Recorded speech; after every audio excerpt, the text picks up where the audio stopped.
This is a team through grit and grind and years of experience. You can't really deny the greatness.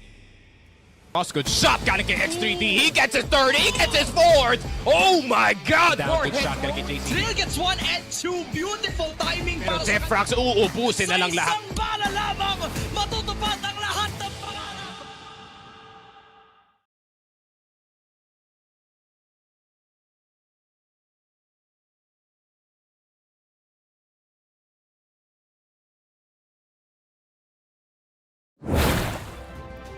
Welcome everyone! Tayo ay nagbabalik sa bakbakan ng CFS PH IMPACT Fall. Daydom nga pala, kasama ko nag-iisang si Mochi. Sorry, tatawagan kita sa iyong legal name sana. Kamusta naman? How are you feeling today?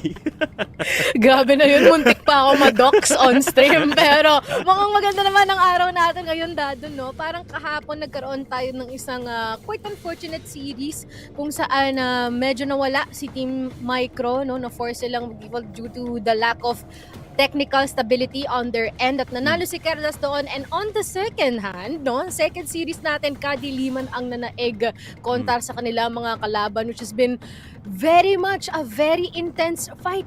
At paalala, unang araw pa lang yon ng Impact Fall, no? And I'm pretty sure na meron ding mga masasapaw sa kanila para sa araw na ito. Yes, napakaganda ng mga laro natin kahapon, no? Unfortunately, Team Micro, hindi nila natapos yung series kahapon, giving the win to Querdas yesterday. Pero ngayon lalaro ulit sila, no? They will be the first series up against Alliance Gaming today. So I'm excited to see how they will perform up against a new opponent. Pero pag-usapan muna natin ang format ng CFS PH IMPACT Fall for today's video. At yun na nga, syempre dito pa tayo sa group stage sa pinakaunang parte ng ating competition where 8 teams battle in a single round robin best of 3. So guys, wala pa tayong malalaglag for the first part. Padamihan pa lang tayo ng panalo. So kahit sino sa 8 teams natin pwede pang makapasok ng playoffs.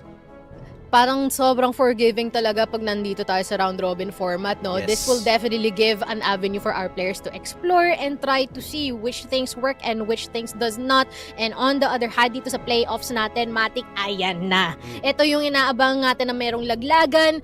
It's all or nothing at bahala na sila how would they be able to climb up sa ating ladder and try to secure our prize pool. Ano bang meron dyan sa prize pool natin dyan? Of course, syempre, meron tayong total of 2,500 USD with the champion taking the lump sum of 700 USD yan, guys, ha? So, nakakatuwa. Ang laki ng prize pool this year for Impact. But the difference between fall and summer is nung summer may pinagtalaban tayong slots for play-ins, no? Dito sa Impact Fall, prize pool talaga. So, proving grounds to for future events and probably for next year. And let's take a look at which teams ang kasali in this edition of Impact. Of course, apart from the teams that played yesterday, na Querdas Esports, Team Micro, Rhea 7 GAON at Kadiliman E-Sports. Syempre, andito rin ang last summer's winner, Sunday Shrooms. We got Fervid na na-relegate mula sa Masters. We've got Alliance Gaming.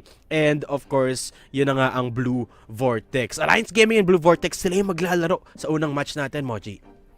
Yes, of course. And we're gonna be seeing, magkakaroon tayo ng kaunting idea how they actually play. Since yesterday, may 4 nang nagpakilala and meron na naman muli ngayon. Though, I believe medyo magiging quite of a struggle yung schedule ata ng isang team dito. Dahil balita ko, 2 magkasunod na series yung kanilang laban eh. Yun nga, Sunday Shrooms, they will be facing against Fervid sa match number 2 natin, no? So, yun na nga, 2 matches yung lalaroin ng Sunday Shrooms kasi sa susunod na match naman, it's Sunday Shrooms up against Querdas, which is a heavy day for the defending champs, kumbaga, ng Impact natin. Tas Fervid pa yung kalaban nila, no? Masters team from last Masters. Pero ito, let's take a look at the map pool that we have for CFS PH Impacts. Wala naman nagbago. It's just the standard map pool dito.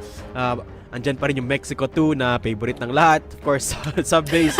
Compound 2, Eagle Eye, Ankara, Black Widow, Port. Yung Compound 2 may slight changes from the OG Compound, pero pretty much still plays the same. Parang very slight, very subtle, but more avenues for creativity. Pero let us check out ano ang ating schedule. I feel like nabigyan na natin yan ng kaunting introductory remarks. Wow! Ayan, kanina. Pero ito, ang ating formalized pub mat nang makita nyo visually anong oras maglalaro ang inyong mga sinusuportahang mga team. So be sure to drop down below dyan sa ating comment section. Sino ba ang sinusuporta nyo? Sino ba ang bias nyo at inaabangan nyo? Dahil just in a bit, makikita natin ang mga laban nila. Yes, it is gonna be a 3 series today. Lalaroin natin, Alliance Gaming versus Vortex ang una. Second will be Fervid versus Sunday Shrooms. And the third will be Sunday Shrooms versus Querdas Esports. Medyo mapapagod ang mga tito nyo from Sunday Shrooms. Pero kaya nila yan. It is, of course, a long day for us. A great day for us fans. Kasi madami tayong mapapanood na Crossfire. And it is even gonna be better dahil makikita natin gaano magpa-perform ang Fervid up against these teams from Impact. Lalo na dahil yung unang nila mga kalaban is gonna be the reigning champs. Let's take a look at the standings after yesterday's games. No, ang nanalo kahapon, Kadiliman with a 2-0. So sila yung nasa pinakataas. And of course, Querdas Esports taking the 2-1 win up against Team Micro. So sila yung top 2 sa ngayon.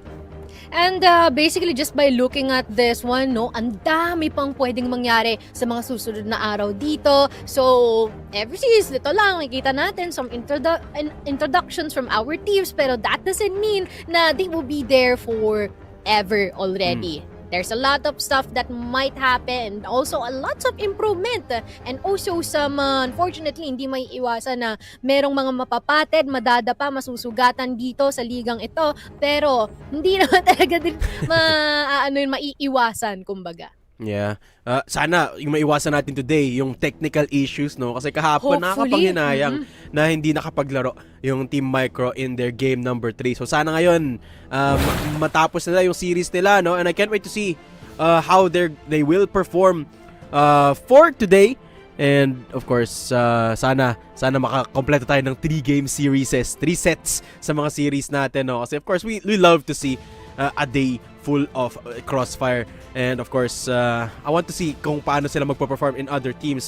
Correction pala, hindi pala Team Micro, no? Querdas will be the one that's playing for today up against Sunday Shrooms. But we've got a new face in the block, si Blue Vortex. First time natin makita paano lalaban ng Blue Vortex tsaka Alliance Gaming, no? So, ano kaya ang mga lalaroin nila na playstyle? Anong mga baril ang gagamitin? Tingin mo makita tayo ng bagong guns? Kasi kahapon, yung trend natin ay puro HK, puro M14. Ang ganda ng performance ng mga gumagamit ng M14, no? You think may mga bago tayong makikitang baril in today's games?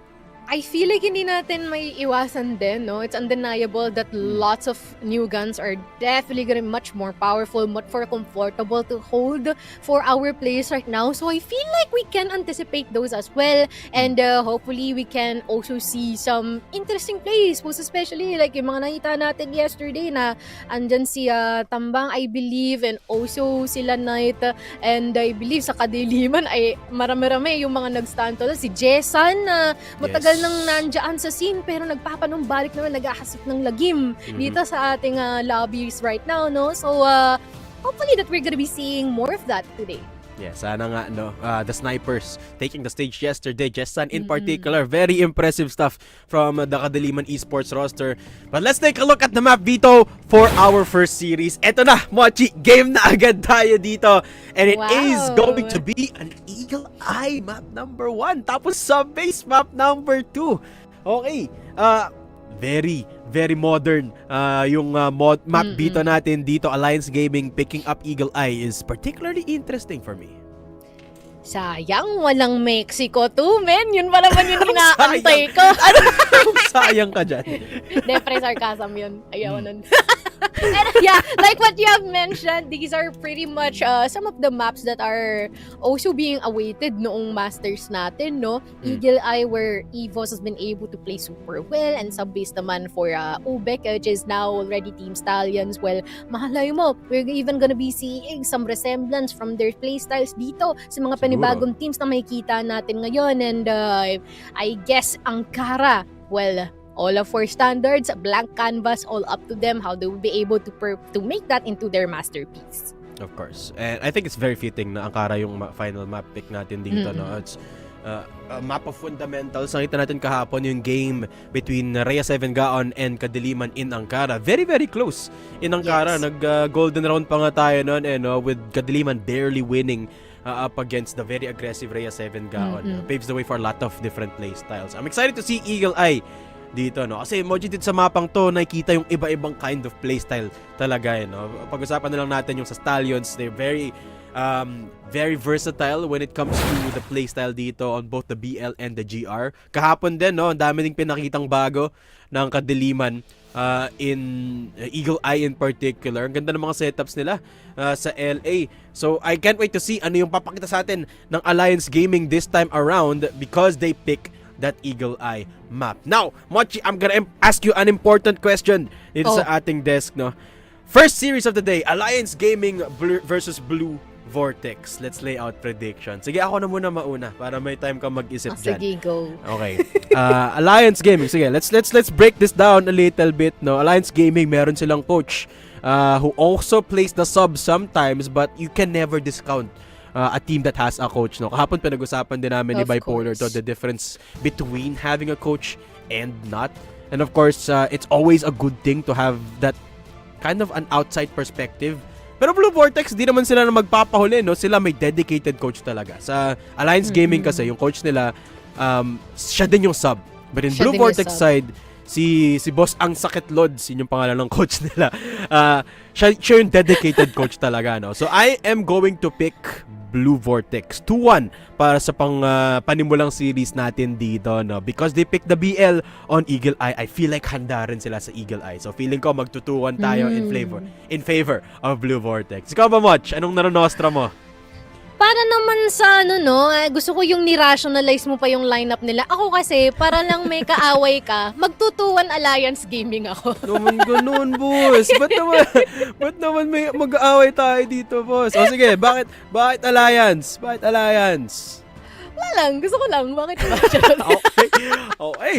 Okay, so there you go, our predictions for the first series of the day. Magkaaway kami ni Mochi dito sa prediction desk, no? Sa akin, it is going to be Blue Vortex. Si Mochi naman, Alliance Gaming for our best of 3 for today. Pero guys, it's important to remember na group stage tayo dito. Day 2 pa lang, unang beses pa lang maglalaro itong parehong teams natin, no? So medyo mababa pa yung stakes natin, medyo mababa pa yung risk. There's a lot of room for experimentation. And speaking of that, I like to see na madami tayong iba-ibang playstyle dito.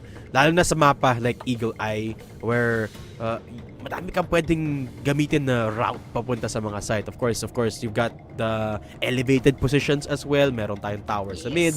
May second floor yung mga site natin, no? So yung mga sniper can get very, very creative talaga, no? So I wouldn't expect to see a lot of set plays I expect to see a lot of set plays na experimental dito sa mga teams natin, no? Lalo na dahil di rin natin sure kung paano magtatapat tong dalawang to kasi nga first time nila maglalaban on a grand stage such as Impact. So tingnan natin kung anong mga lalabas na barrel, lalabas na mga playstyle dito sa ating first series of the day. Kumbaga parang kanya-kanyang dipping their toes into the water ang magiging tema natin for this first week of Impact Fall. So, ano pa babang naantay natin? Let us dive right into our first ever map here on Eagle Eye. And we are already some really quick movements here galing sa Team Vortex. Okay, it is of course Blue Vortex on the BL side at sila naman ang magko-control ngayon ng actually, that's LA presence dito, no? Very similar to the Kadiliman setup sa garahe. But not providing the lineup yet. Nakikita ko na agad yung tema dito. Medyo mabagal maglaro sa BL dito yung Blue Vortex.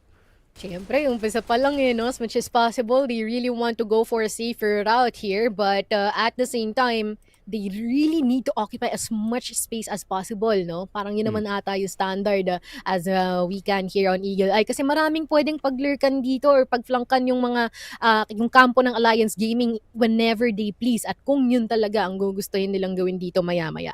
Yeah. You gotta remember, it is Alliance Gaming. Sila yung pumili ng mapang to, no? And they are starting on the GR side. So, hinahayaan lang nila ang Blue Vortex na gumawa ng unang galaw dito. And Eagle Eye, this is actually very standard type of playstyle, no? Nakakagulat na hindi aggressive ang dalawang teams natin. Hindi katulad ng Kadiliman at saka Rhea 7 GAON kahapon.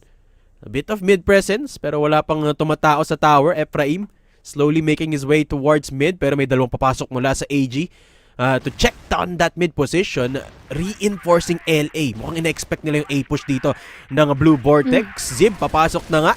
Okay, clearing the corners. Froze, di nakatingin. Gets taken out. And that's Alliance Gaming making the noise. Pero sa sagot, dito si Zib with a double. Make it a triple. And to the 4 kills for Zib. 777. Round 1 pa lang. Highlight reel na agad kay Boss Zib. Napakaganda ng simula dito ng Blue Vortex, no? Lalong-lalo na that they definitely just eliminated all amounts of attention galing sa kanya. Tignan mo naman do, merong agad kasagutan si Froze, and as much as possible, ayaw nila ibigay yung kumpiyansa o yung confidence dito from Blue Vortex, taking out 2 members from them ng ganto kaaga. You zip down early, so yung highlight player from the last round out early from Blue Vortex. The sniper shot from Nuken. Okay, beautiful. Wow. Takes down Inverse. At Blue Vortex down to the last 2 players dito. Uy, nakapag-push ng LA dito si Xerxes, pero hindi niya alam na may player din sa kanan niya. Very, very close. And with the TRG... Ay! Oh!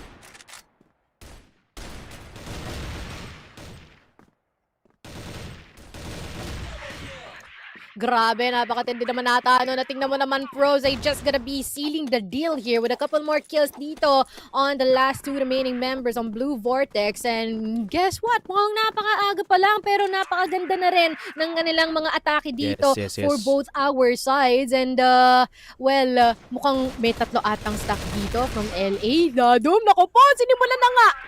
That's Maru. Hanap ng isa. Nuken good with the TRG shot. And Soulcast makahanap ng isa as an answer, pero dalawa na rin ang nalaglag agad. Zip down early as well. So yun na nga, 3 players taken away from the roster of Blue Vortex. Alliance Gaming, mas naging aggressive na sila ngayon, ha. Down the bridge play, Soulcast with the tap on Nuken's head. Now it's a 3v2. Alliance Gaming, good control of bridge. Soulcast good for 1 more. At ngayon 2v2 na lang. Blue Vortex kailangan nila makahanap ng sagot, pero ang ganda ng positions ng players ng Alliance Gaming dito. Xerxes the only one left standing, and Alliance Gaming looking in firm control of this defense. Wala na naging aggressive sila dito, Mochi. Ang ganda na ng playstyle dito ng Alliance Gaming. Totoo. They just gotta keep themselves in check, no? Especially clearing every single nook and cranny na meron dito sa mapang to. Pero other than that, mukhang maganda nga nagiging execution nila dito. But right now, all up to Xerxes getting his way here onto Tower A. And mukhang aabangan niya na lang kung saan manggagaling yung dalawang naiiwan, Buds Maru and Cedric. Would they be able to spot out itong si Xerxes?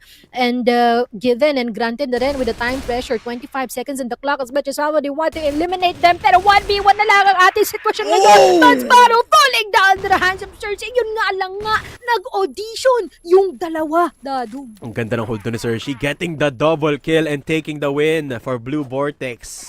At the end of the day, kahit ganda ng round na yun, para sa Alliance Gaming, mas maganda yung 1v2 ni Xerxes. Able to put the favor on Blue Vortex this time around. And hotel naman yung paglalabanan nila sa ngayon. Buds Maru again, nandito sa may mid door. Nasa baba ng stairs sa mid. And a different playstyle again for Alliance Gaming. Really showing na marami silang baon dito. Good pick from Soulcast to take down Cedric. Taking control of hotel for now, pero mukhang lilipat dito ang Blue Vortex. Quite of a confident move here from Soulcast, and then seems like they're gonna be getting racking up more morale in terms of where they should be committing next. Lalong-lalo na -1 at hindi pa nakaka-trade itong Alliance Gaming. Pero ngayon, marami-rami ang tumatao sa mid-area. Tamang bato ng Granada. Wala namang mapapopcorn doon dahil medyo malayo ata. But right now, Zeb, makakaramdam, makakakita. Lots of shots being fired here. Pero hindi ganun kalaki ang damage na madidil niya. Okay pa naman si Zeb, down to 1 HP. Mid-doors, lot of congestion. Good nade mula kay Abdel. Mid-control is the key so far for Blue Vortex. Pero dahil pa naman silang oras dito. 1 minute left on the clock. Bumabalik sila ng LB towards that hotel area, which is so far clear. Pag nag-commit sila sa B-site, si Froze lang yung kailangan patayin dito ng Blue Vortex. So I think that's a pretty good idea for now. What I really like with how they are behaving right now is the fact that they are quite decisive, no? Okay, Yes, punta tayo yes. Okay, balik tayong A. Alam mo yan? Mhm. Like, it's easy for us to understand what they are trying to do just by looking at the map. But right now, seems like we are gonna be seeing some contestant Entry. dito galing sa Alliance Gaming, pero parang medyo kulang ata yung depensa na meron sa kanila dito ngayon, despite the fact na meron ng couple of critically low members Abdel. here from Blue Vortex eh. Mukhang hirap pa din. Shots. Nakaantabay lang si Abdel. 2K. Getting Ephraim at mukhang sinundan pa ni Nuken dito. Couple of kills. All into inverse. Inverse na nasa cart. Lalabas at mapapatay ni Nuken on this one. A successful retake from Alliance Gaming. Grabe naman yun, Boss Nuken. Inubos mo ng lahat. Abdel providing the distraction, getting a kill, and then the 3K from Nuken to turn things around. 2v4 ata yun eh. 2v4. Para Yeah. dito sa Alliance Gaming on the retake, and Nuken absolutely popping off. And Alliance Gaming, what a retake. Ang ganda ng single prowess, ng individual prowess dito ng Alliance Gaming, no? You could see just how much set plays are prepared by Blue Vortex. Ang ganda ng pagpasok nila ng site eh. Problema lang nila, when it comes to the duels, ang lakas ng players ng Alliance Gaming dito. Hindi sila nagpapatalo. Hindi rin natatakot si Nuken kahit low HP na siya. This time on the sniper. 2-2 score natin dito, Mochi, round number 5. And Eagle Eye is a very close map between these two teams. Yup. Especially na nagsisimula pa lang, seems like on full fire ang kanilang mga engines as of the current time. But Froze, wonderful pick off here into Zib 777. And it seems like yun nga lang hindi nila i-expect na si Ephraim may possibility na mag-push siya dito, no? With the risk of Abdel actually being sandwiched. Ayun na nga, Uy. napatay ang isa dito in the counterpart. But we have 4 more people. Kaya lang, napakaluna ng HP ng mga member natin dito from Alliance Gang. They better be careful. Exactly. Lalo na dahil naka M14 dito yung players ng Blue Vortex, no? Apart from Sergi, of course, na naka-sniper. Pero mukhang hindi pa nila alam saan pupunta. Mid control is theirs, pero may nagpupush mula sa hotel. Mula sa LB, nakita ni Ephraim. And that, just like that, LB is open wide. Pwede na silang dumire-diretso towards that B site habang wala pang players ng Alliance Gaming doon. Pero mukhang man-late sila. Nakatingin na si Batsmaru. Perfect angle being held from RS Zershi. Nakita, and Batsmaru takes him down. Pero galing sa bridge, si Ephraim. Doon mong gagaling. Takes down Badmaru. Kailangan ng itanim dito yung C4. And Ephraim will be providing the backup. Wow. And it's inverse to get the kill.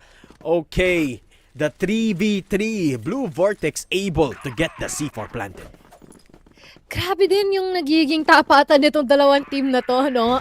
All hell breaks loose Yes. once that magde-decide na mag-commit itong si Blue Vortex. And since as such as possible, ayaw na silang hayaan na makapag-plant ng Alliance game. And if they do so, they already done the adjustment as much as possible. Lagi silang magkadikit, laging magkasama yung mga naiiwan na members. They don't want to repeat the same mistake again na mag-audition sila na merong maiiwan na isa. And seems like it's benefiting them well. I wonder how long it would last though. Uy, the peak from Cedric outside hotel. Takes down Solcas. Pero si Sergi, nahanap din naman si Froze doon, no, for an even trade of kills. So far, kailangan pa rin maghanap ng space dito ng Blue Vortex. Mid-control ang priority nila for now, Mochi. Wala pa silang LB control. Pwede silang push mula sa mula sa hotel ulit. So, kita mo yung anticipation ng Blue Vortex. Iniwan nila si Sergi just outside of hotel in case may mag-push mula sa Alliance Gaming. Pero mula sa mid doors, Ephraim gets a double, opens up RS. At ngayon, nilipat na ng B-site ang players ng Blue Vortex. 2 players left standing for Alliance Gaming. Grabe, grabe. Naglalaro pala si Sir Ephraim eh, no? Ika-name siya dito. Pero ang tindi yata na nagiging laruan dito ni Ephraim na yun. But, Nuken, ako po, nakita na natin ano yung kapasidad nitong player na ito. Wait lang, critical low in terms of HP. Nirarush na nga nilalapitan, pero mapipit na siya pa si Zip 777. Oh, they better work closely. At buti na lang na shutdown ito ni Cersei. Already 2 rounds ahead here. The biggest lead we have so far for Blue Vortex. Yeah, good shutdown mula kay Cersei doon. No? Anticipating where Nuken was gonna peak. and able to trade the kill. Nuken, naghahanap pa siya ng highlight reel sana ulit doon, pero Blue Vortex getting scrappy. Papunta ng LA dito ang AG. Magpipick si Zib from garahe, gets a kill. Nuken finds the trade and it's a 2-for-2. It's an all-out battlefield at isa lang ang matitira sa Blue Vortex. Alliance Gaming magpush na rin ng mid. The defense, the GR getting aggressive. Abdel, hinahanap si Ephraim, nakakuha ng information. There's the nade coming through and the peak is beautiful. Abdel with the tap. And Ephraim destroyed. Alliance, what a push down mid. Pero alam mo, not gonna lie, ang funny din nung contestment nilang dalawa doon. It reminds me of agawang buko sa piyesta. Alam mo yon? Kagulo Like, gano'n siya kagulo, gano'n siya ka-chaotic. But for some reason, Alliance Gaming found a way to try and neutralize everything. But right now, Inverse will be getting the first pick here on the mid area. Froze actually pushing forward and finally getting that trade that they wanted. Nagulat pa rin dito ang Blue Vortex, no, sa mga push ng Alliance Gaming. Which for the most part is pretty good for Froze. Nahanap niya si Sershi, but at the same time, nalaglag na si Cedric, sorry. So it is a 4v4. Pero ang aggressive ng mga angulo dito ng Alliance, Nuken masyadong malalim. Ephraim takes him down. Caught pants down dito sa my mid. And that's the sniper out for the count for Alliance Gaming. Magpupush na nga ng ALA si Zib. Flash grenade, nilapag na. Bads Maru nahuli and will be swinging nonetheless. Abdel with the counter trade pero malalaglag sila pareho. Wow. Inverse takes down Froze as well. And Blue Vortex 2-round lead once more. At this point, iwan na nila yung C4 sa base. Pwede nga eh. Oh. Because all that Baril they're na doing lang. here is definitely just dueling, out-fragging each other. Abdel 2K will be taking out Ephraim this early. Okay. Mukhang masusundan pa. Kumukulit kayo At ayan na nga, pumapalag na nga. Itong Blue Vortex ngayon, but it's all up to Sershi. He's just gonna be the only person standing here on their end. Will the Blacklist try and survive this round for themselves? Uy. Sumamataan dito si Cedric. Wonderfully done pick off. But there's still a couple more na kailangan niyang daanan dito at nakaabang lamang sa kung saan siya maaaring manggaling. Oh, critical low in terms of HP. Madadaplisan ng bala. Uy, Sershi! He'll be able to take one down and still Abdel will be able to take him out. At ito na nga ang ating second half. Trading dito ng Alliance Gaming. Talagang nakakahuli pa rin sila kahit pagkalayo yung players nila dito. And just a calculated aggression from Alliance Gaming. Unfortunately, it hasn't been enough. No? Ahead pa rin dito ang Blue Vortex as they switch sides. 4-5 score in favor of Blue Vortex as the players of Alliance Gaming make their way towards LA rather. Pero si Sershi na shutdown agad yung entry ni Froze. Nuken papasok na rin. The quick scope from Sershi is good. Gets the double kill. At papasok si Ephraim para sarahan ang pinto for Alliance Gaming. That's Blue Vortex taking the win on their first round on GR. Very quick movement and very decisive take dito no sa ating A-site area. The moment na maramdaman nila na magpupush si Alliance Gaming doon, hindi na sila nagpatumpik-tumpik pa, hindi na sila nag-intay, hindi na sila nag-hesitate. Rekta na sila agad ngayon. Pero ngayon naman, magkakaroon tayo massive contest dito sa ating mid area. Possibly just trying to group up as much as possible, no? The moment that they decide to strike onto here, but Smaru taking some damage from that encounter, but karoon tayo na mabilis na trade-off dito from Ephraim. Froze, Nuken, looking out into taking more people, pero instead, parang sila atay nababawasan dito, no? Not a good thing at all here for Alliance Gaming. Nuken and Froze na lang. Yeah, 2 players left standing para sa Alliance Gaming dito, pero still have control of C4 at least. LA push, hindi to alam ni Froze baka mahuli siya dito. Tumigil ang Blue Vortex. You're not gonna push any further. Nakontrol nila yung garahe. So they have information that it's either gonna be a mid push or an LB push because of their positions. Ang ganda ng mga position dito ng Alliance or rather ng Blue Vortex.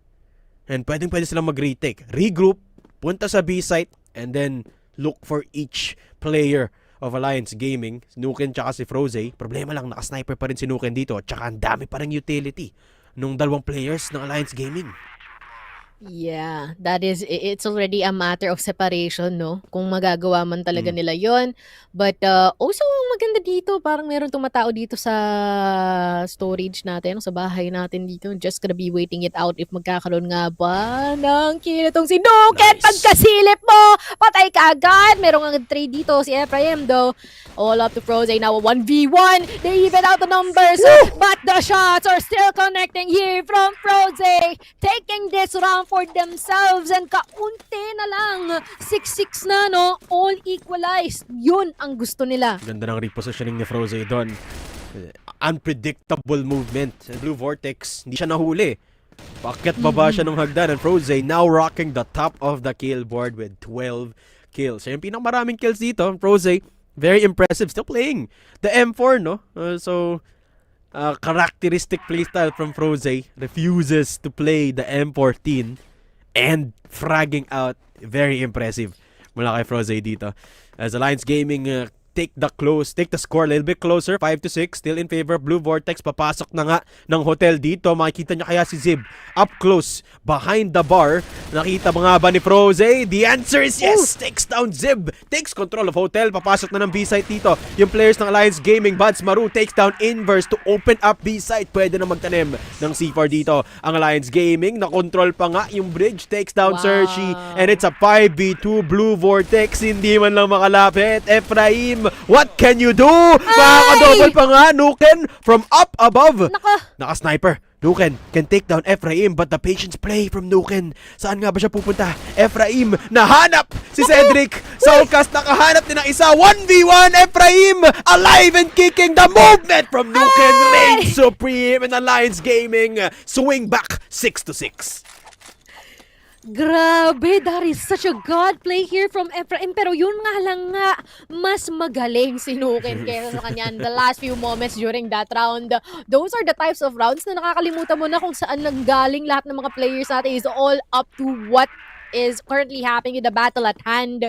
But we are gonna check out what's going to be the plan here by Alliance Gaming, because Nuken already taken some amount of damage here from the LA side of things, I believe. Pero we're just gonna be waiting it out. Seems like habang tumatagal yung ating mga laban, lalo ring nagiging mas disiplinado itong ating depensa. Hindi na gumagana yung push nila no? So Blue Vortex playing a little bit more standard. Parang ibibigay nila yung mid, just reinforcing A site. 3 tao yun nandun from Blue Vortex. Hinahayaan lang nila mag-push ng mid. Sige, kunin nyo na yung doors, kunin nyo na yung RS. Dito lang kami sa site. Bridge in control for Blue Vortex as well. 2 kayong tao dito sa sa bahay ng A site. So, the moment na pumasok sila, hindi nila i-expect yung 2 angle. And Froze, nakapuslit. Nakapasok na dito. 3 players na ng AJ nakapasok. Inverse taken down. Kaso Ephraim finally swings out. Gets a double kill to deny Alliance Gaming. Soulcast nahanap din si Buds Maru. And they will stay alive for now. 2v2. Blue Vortex has lost control of the site as Froze has gotten the double kill. Pero si Boy pa gets the kill onto Nuken. And it's a 1v1. Froze 1 HP. Walang control sa C4. Pero okay lang. Shuts down Zib.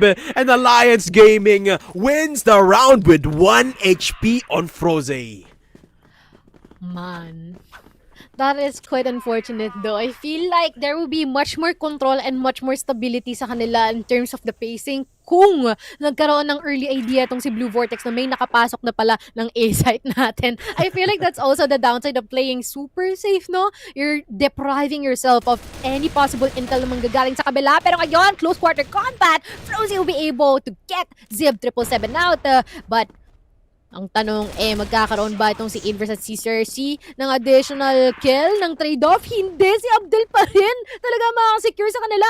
Oh, it's all about the mid-control present here from Alliance Gaming, and it is actually benefiting them wonders. Inaantay lang nila na mag-push itong Blue Vortex, and sila na raw bahala sa lahat. Soulcast being caught off guard there by Cedric as well, and they're just gonna be waiting for the others here from Exit Cersei. Oh no, saan ka pupunta? May pagpatintero ang dahil nakatingin sa'yo, dahil nag-hunt sa'yo. Froze with just a quick pistol kill on him. 1 round away from the match point. Alliance Gaming 8-6. 2 rounds ahead.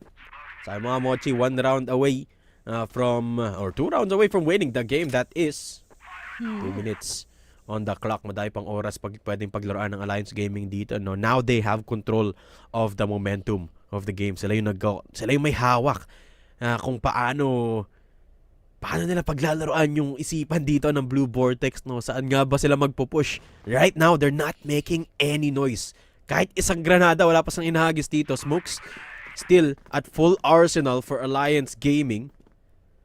And there comes the lineups. Nuken setting up for a play down in LB. Or LA rather. Pero mukhang bait yun. Lahat ng players dito ng Alliance papunta ng LB. Naku po, parang nakakaba to Marami-raming nasabi ngayon. Already waiting here. Inverse, good need. Oh no, Nuka be able to take out the Zip Inverse. 7. Waiting in here Nice. for the inverse. Pero yun nga lang nga. Mukhang Uy! yata magiging successful ito mga member natin for Alliance Gaming from pushing forward.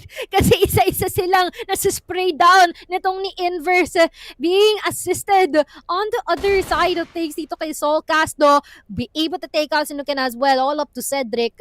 Naku po. Napaka-low pa ng age niya dito. Inverse. And also not much impact so far, but Invex will be Timing. caught off guard there at the stairs area. Na timingan indeed. And all up to Cedric. With 50 seconds on the clock. Oh my, na-popcorn pa si kuya mo, man. Oh no. Unfortunately for Cedric, wala siyang counterplay doon sa popcorn. But what an angle mula kay Inverse doon. Sayang, muntik nang mapanalo ng Blue Vortex yun with Inverse's, or rather, good win pala ng Blue Vortex because of Inverse's play from up above. Ang ganda ng movement niya din up from the off angles, taas ng stairs, no? Unable, hindi makapasok yung Alliance Gaming rather because of Blue Vortex's defense. Courtesy of Inverse, beautifully done. 7-8 yung score natin dito, guys. Hinga muna tayo habang iniintay na maayos yung ating dead round, no? But man, what a game it has been already, Mochi. Nagsimula tayo mabagal yung playstyle pero nakaramdam na yung players natin, no? Uti-uti nang bumilis. Tapos ngayon babago-bago na yung momentum natin, no? So it's still anyone's game currently with Alliance Game with a little bit of an advantage. And we're already seeing some players who are deserving of recognition, most especially siguro itong si Prose from Alliance Gaming, no? Of course. He's been super keen into getting multiple kills. Like, kung siya ay mamamatay, automatic, mas marami siyang isasama. Hindi lang siya mag-isa, no? Isasama siya sa hukay. And on the other hand, though, we also have Ephraim and as well as Cersei.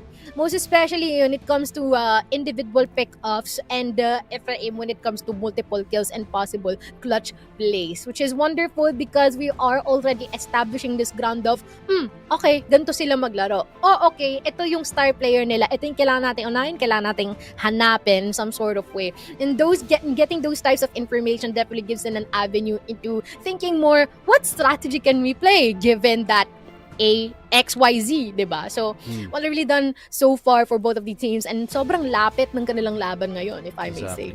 Nakakatakot yung talento na meron dito yung place ng Alliance Gaming, no? Particularly dun sa mga sinabi mo, Froze, of course, you got Nuken as well on the sniping department, no? Napakatindi. And while there is some credit due para sa players dito ng Blue Vortex Zib with that round 1 highlight play, and of course meron din namang nagagawang big plays dito kanina si Ephraim, ang daming kills. I think Ephraim still rocking the top of the scoreboard, though it hasn't been enough because Alliance Gaming has just outstaged the players of Blue Vortex dito. And sabi ko nga kanina, no, Alliance Gaming for the most part of this game, sila yung nakakapag-control ng tempo, kung paano kung gaano kabilis matatapos ang isang round, no? And that's very important in these rounds, especially when you're on the BL.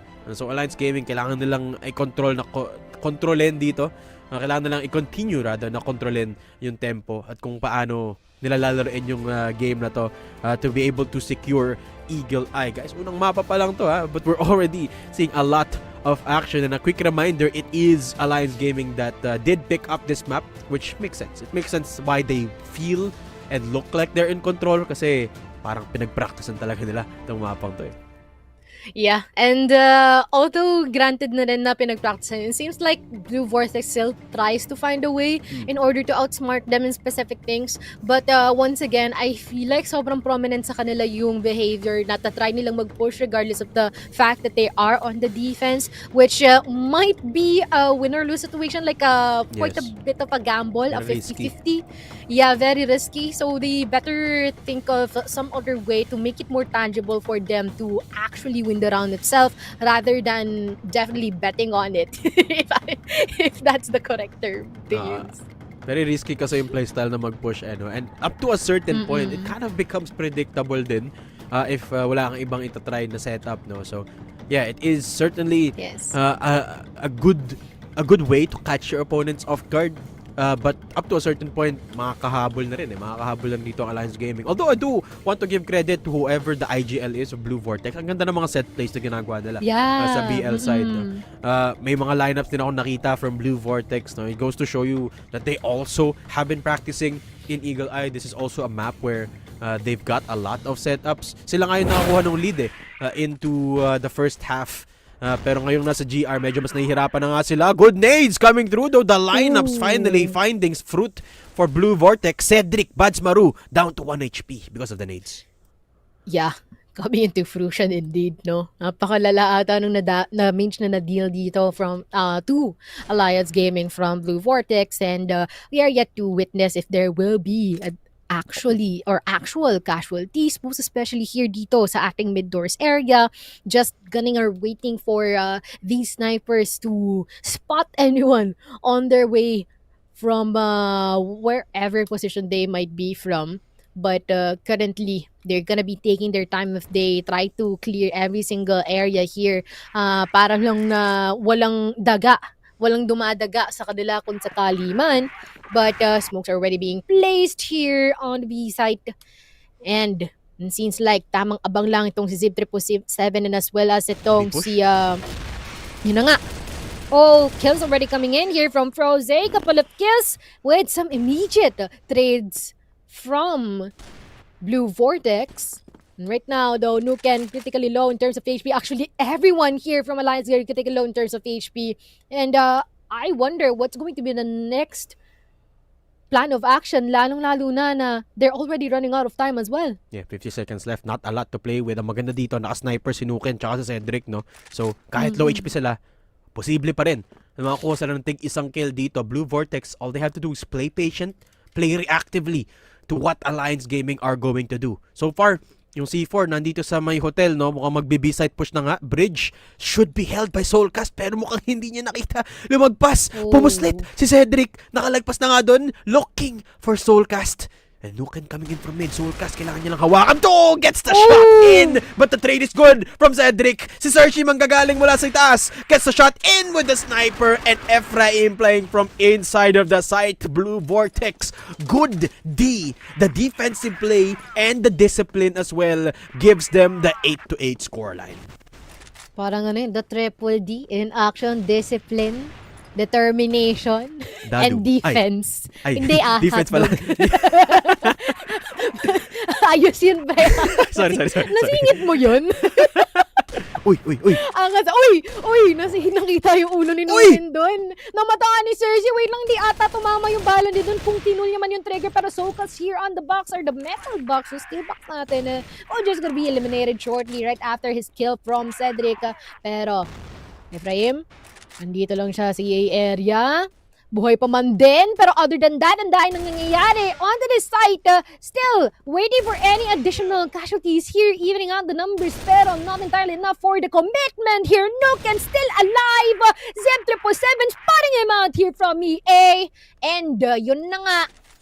Match point secured here for Blue Vortex. Grabing disiplina. Pinapakita dito ng Blue Vortex. No? Hindi sila gumagawa ng unnecessary plays. Very few mistakes being made by the players of Blue Vortex has given them the lead once more. 1 round away from taking away this first map from Alliance Gaming. And at this point, nakakakaba para sa Alliance. For the most part of this game, sila yung ahead. Sila yung pumili ng mapang to. But just as they are going to win, nanakaw ng Blue Vortex dito ang lead. And now they're 1 round away. Blue Vortex with a lot of discipline, wala pa silang naririnig. LB push coming through from Alliance. LB push. Pero may mga nakatao na rin dito just in case, no? Inverse and Zip 777 at your service just in case that they really do indeed push this area. But the question is, maiki-clear kaya sila dito? Kasi si Zip AD nakatingin sa kung saan dapat siya nakatingin. Everyone falling apart here for the side of Blue Vortex at mukhang we might even head into a possible overtime if hindi na ito tatapusin agad. At yun na nga, all havoc being displayed here from both these teams. And nakita mo naman kung gaano sila katindi and how quick they are. Ito just rushing forward papunta dito sa cable area natin. Ang ganda ng ng adaptation dito ng Alliance Gaming. No? In-expect na nila kung saan manggagaling ang players ng Blue Vortex. And they went full force. Lahat sila nag-B entrance, no? And then everyone controlled the hotel. And unfortunately for Blue Vortex, the one round na hindi nila ni-reinforce yung LB, the one round na walang nag-push sa hotel, doon na nagpunta ang Alliance Gaming, no? So a good read and good adaptation. Ito yung maganda sa Alliance Gaming, no? Napapansin ko, overtime nakuha nila yung playstyle ng Blue Vortex tapos ina-adapt nila into what they're going to do in the round, which is perfect, especially dahil nasa BL side sila on that second half, no, and taking full advantage of it in that final round in regulation. So ngayon mag-overtime tayo with the first map of the day. I can't wait who's going to win this. Guys, pakita nyo dyan sa chat kung sino ba ang sinusuportahan yung team, sinong player ang sinusuportahan nyo, because this has already been so much fun to witness. Ina nga, nakikita ko daming supporters dito sa chat. Mochi, nagsisimula na silang magkaroon ng educated diskurso. Kung nagigets mo yung sinasabi ko, no? Yes, gets. At yun na nga, mukhang masaya na dito. Mainit ang ating comment section kasing init ng laban sa Eagle Eye. Educated discourse Yes. and discussion. Yan ang gusto natin, no? Minsan yun yung mga, pagka nanonood ka, hindi mo alam kung saan ka titingin, kung sa laban ba o sa comment section. Na sobrang intense. Kasi may laban na sa taas, may laban din sa baba. O diba, saan ka pa? Kung mapapa-crossfire rocks ka na lang talaga, no? Yun talaga. I mean, you'll love to see it. You'll love to see the passion of the community and of course the supporters here sa mga team natin dito. Pero ito na, magbabalik na tayo sa ating tunay na bakbakan sa Eagle Eye. Tingnan natin sino bang mananalo sa overtime. Is it Alliance Gaming, who is this time on the GR, or is it Blue Vortex on the BL? The push down in bridge, may sniper na agad na nakaposisyon si Nuken doon. Totoo. But currently, dito na naman tayo muli sa ating pakiramdaman at the mid-doors area. Wow. But the wallbang is all it takes here for Ephraim. But also, Abdel 2K na popcorn pa nga ni Zip 777. And it seems like our lineups here and the utility usage are actually immaculate so far. Kasi kung bibilangan natin kung nakakailang popcorn na sila, parang patatlo na ata. And also the smoke grenades that they're throwing are been super well put wherever they wanted to cover, no? Whatever they wanted to gatekeep in terms of info. It seems like we're gonna be seeing a couple of kills here on the hotel area from each of our teams. But currently, this is all up to Inverse and rather kay Nuken as well as kay Froze. Most especially, some of them already received some damage. Oh no, from the backlines though! From Bridge as well, hindi yata alam sa siya titingin because he's just hearing some fires of bullets being thrown at him all over. And another round here, mas pabor kay Blue Vortex. Ganda ng play na yun. Shoutout sa coach ng Blue Vortex. Beautiful set play down in LB. Naka-popcorn, nag-push, and it was very cleanly executed by Blue Vortex dito na giving them the lead sa ating overtime. At yun na nga, Alliance Gaming playing from the back pedal dito sa ating GR side OT. And there's a lot of questions this time sa kabilang dako naman ng mapa dito in LA, but Blue Vortex kumakasa pa lang. Nagsiset up pa lang sila ng posibleng gawin, ng posibleng play dito sa LA. This is gonna be quite of a struggle though para sa Blue Vortex natin, lalo-lalo na sinisimulan silang batuhan ng mga solid na mga Si bala Buds galing Maru. sa mga sniper natin, pero si Buds Maru, ayun nga lang, mapapatumba din siya dito ni Soul Casto. There's a lot of stuff happening right now, and whoever that they may see, talagang uubusin at lilitisin talaga nila. Lions Gaming definitely evening out the numbers here, hindi sila nagpapatinag. Yeah, quick response mula sa Alliance Gaming. No? Nag-rotate agad sila nung may narinig silang unang nag-push sa A site. And the good position from Buds Maru as well sa EA. No? Hindi niya hinayaan na hindi matrade yung kasapi niya inside of the site. Pero si Prose, good push from Alliance Gaming. Ito na, naging aggressive na dito ang Alliance Gaming. Not letting Blue Vortex take that space. Kaso si Cedric nakita ni Zeb through the smoke. A good shot. Mix pa kaya niya si Prose coming in from hotel as well. Mukhang hindi pa sa ngayon as Ephraim dare to reinforce that C4 hold by Zib. Host is just gonna be clear momentarily. Habang naka-hold lang ng maigi itong Alliance Gaming for the current time being. Because right after that kill, no, from each side, parang tumahimik ang lahat, and now they're already trying to creep up here in the mid-doors area. Mapapa-back out ng bagya itong si Abdel 2K as we try and see if they will be some further mid-controller pushes na manggagaling sa kanila here onto stairs mid, possibly, no? Kasi kung sakali man nakabang na rin si Nukan dito. Ayun na nga! Even the spray downs coming here from Abdel 2K. Zip 777. Makaka-jackpot ka ba? O ikaw ang mapapatumba? Already being able to take one down here, Froze. Mukhang nabalitaan niya na, sabi ng mga pre, nandito na siya dito sa bandang cart area natin. Kailangan niyo nang umatake ngayon. Alam namin nandito yung C4.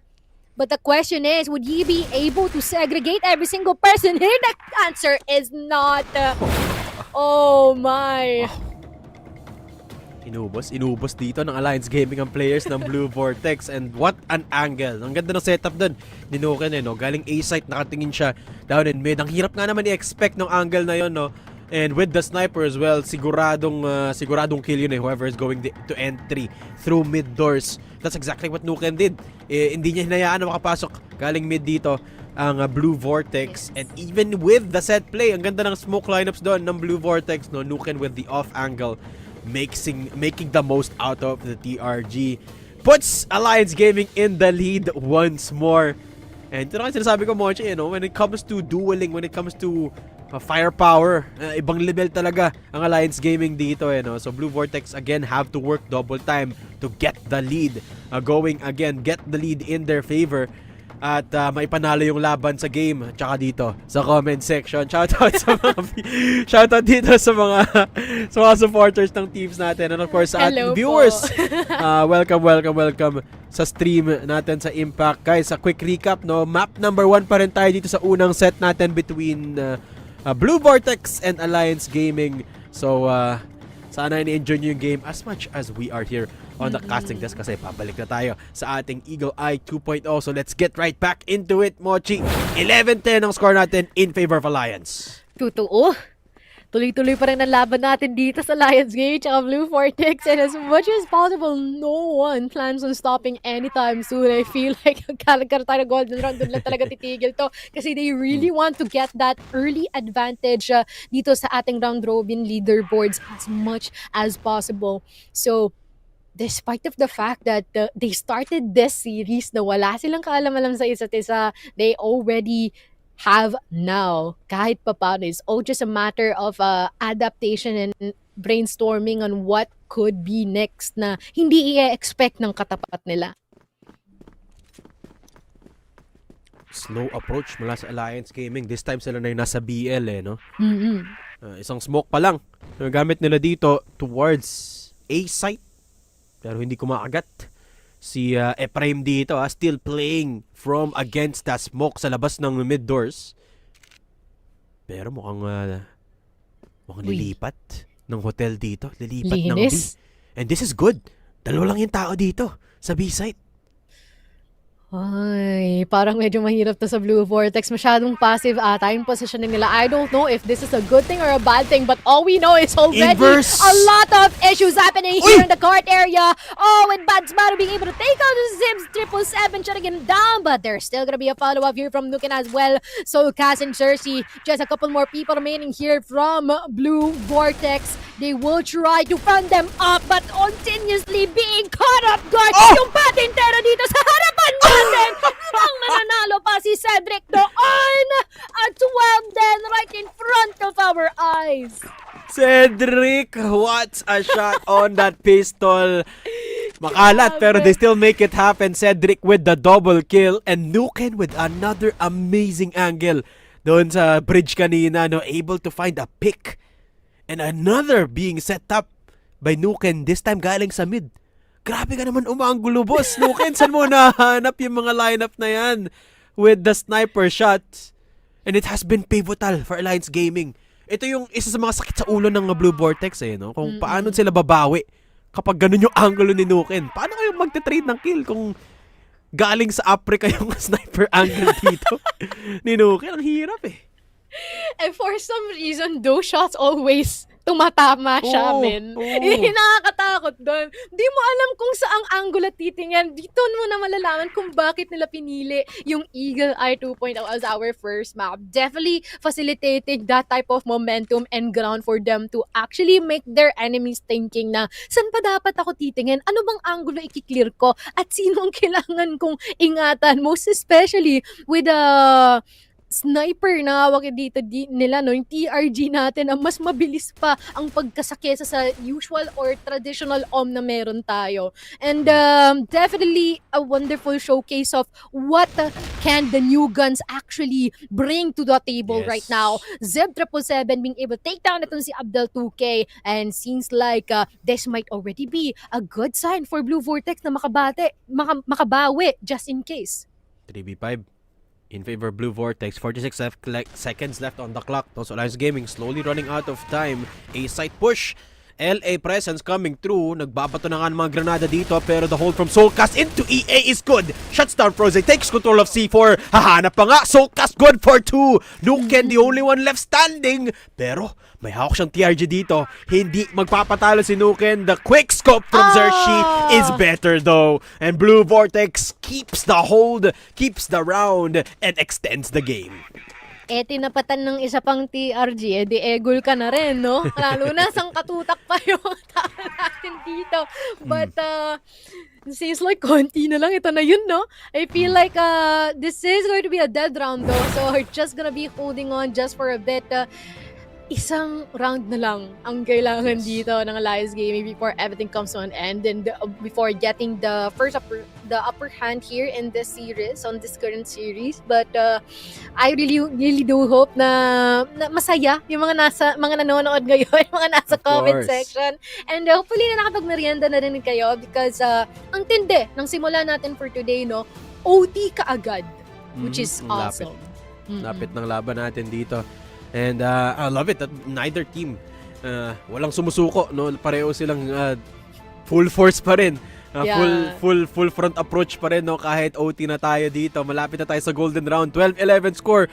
At guys, kung kakanood nyo lang, this is still set number 1 of our first series of the day between Blue Vortex and of course Alliance Gaming. Alliance Gaming yung nangunguna ngayon 12-11, at medyo nahihirapan silang sarahan tong game na to on the BL side. But so far, they've put up some interesting setups, particularly with their sniper on the BL side. Usually kasi yung mga angles maganda from GR. Medyo mahirap makahanap from BL. Pero si Nuken nakakahanap pa rin, no?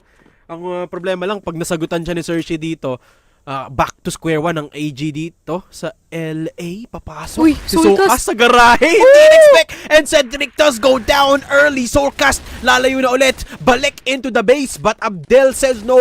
Okay, that opens up that ace at pwede silang pumasok dito, Alliance. Libreng-libre, pero kailangan lang nila ingatan kasi parang may nagbabalak na mga pag-flank dito. It's going to be Efra. Matayon na nga mga kapita sa isa with an immediate trade here from Nuken. So yeah, no, my friend. I'm gonna keep the numbers equal for us in terms of manpower. But still, this is going to be the calm after the storm, no? And possibly another storm coming. So, aabangan lang natin yan kung saan tutungo itong Alliance Gaming with Froze critically low in terms of HP. Naku po! Nalaglag pa!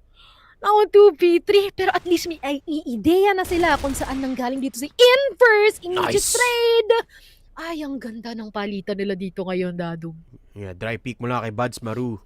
And Blue Vortex, nagulat doon, no? So 2v2 ngayon. Snipers out. Naka M14 na lang mga players natin dito. Zib still playing on that M4. EA push, or EA defense mula kay Zib. And it is the RS defense naman for Xerxi. Slowly looking for information. And I think this is a very good play from the duo of Zib and Xerxi. Pag may nakita silang player, try to get a kill, pero pag hindi kaya, back out, stay alive. Yun yung mahalaga para sa Blue Vortex. Stay alive for the 2v2. Yes. 40 seconds na lang din naman ang kailangan intayin dito. Magtotoos na ang mga miyembrong naiiwan ngayon, Cersei.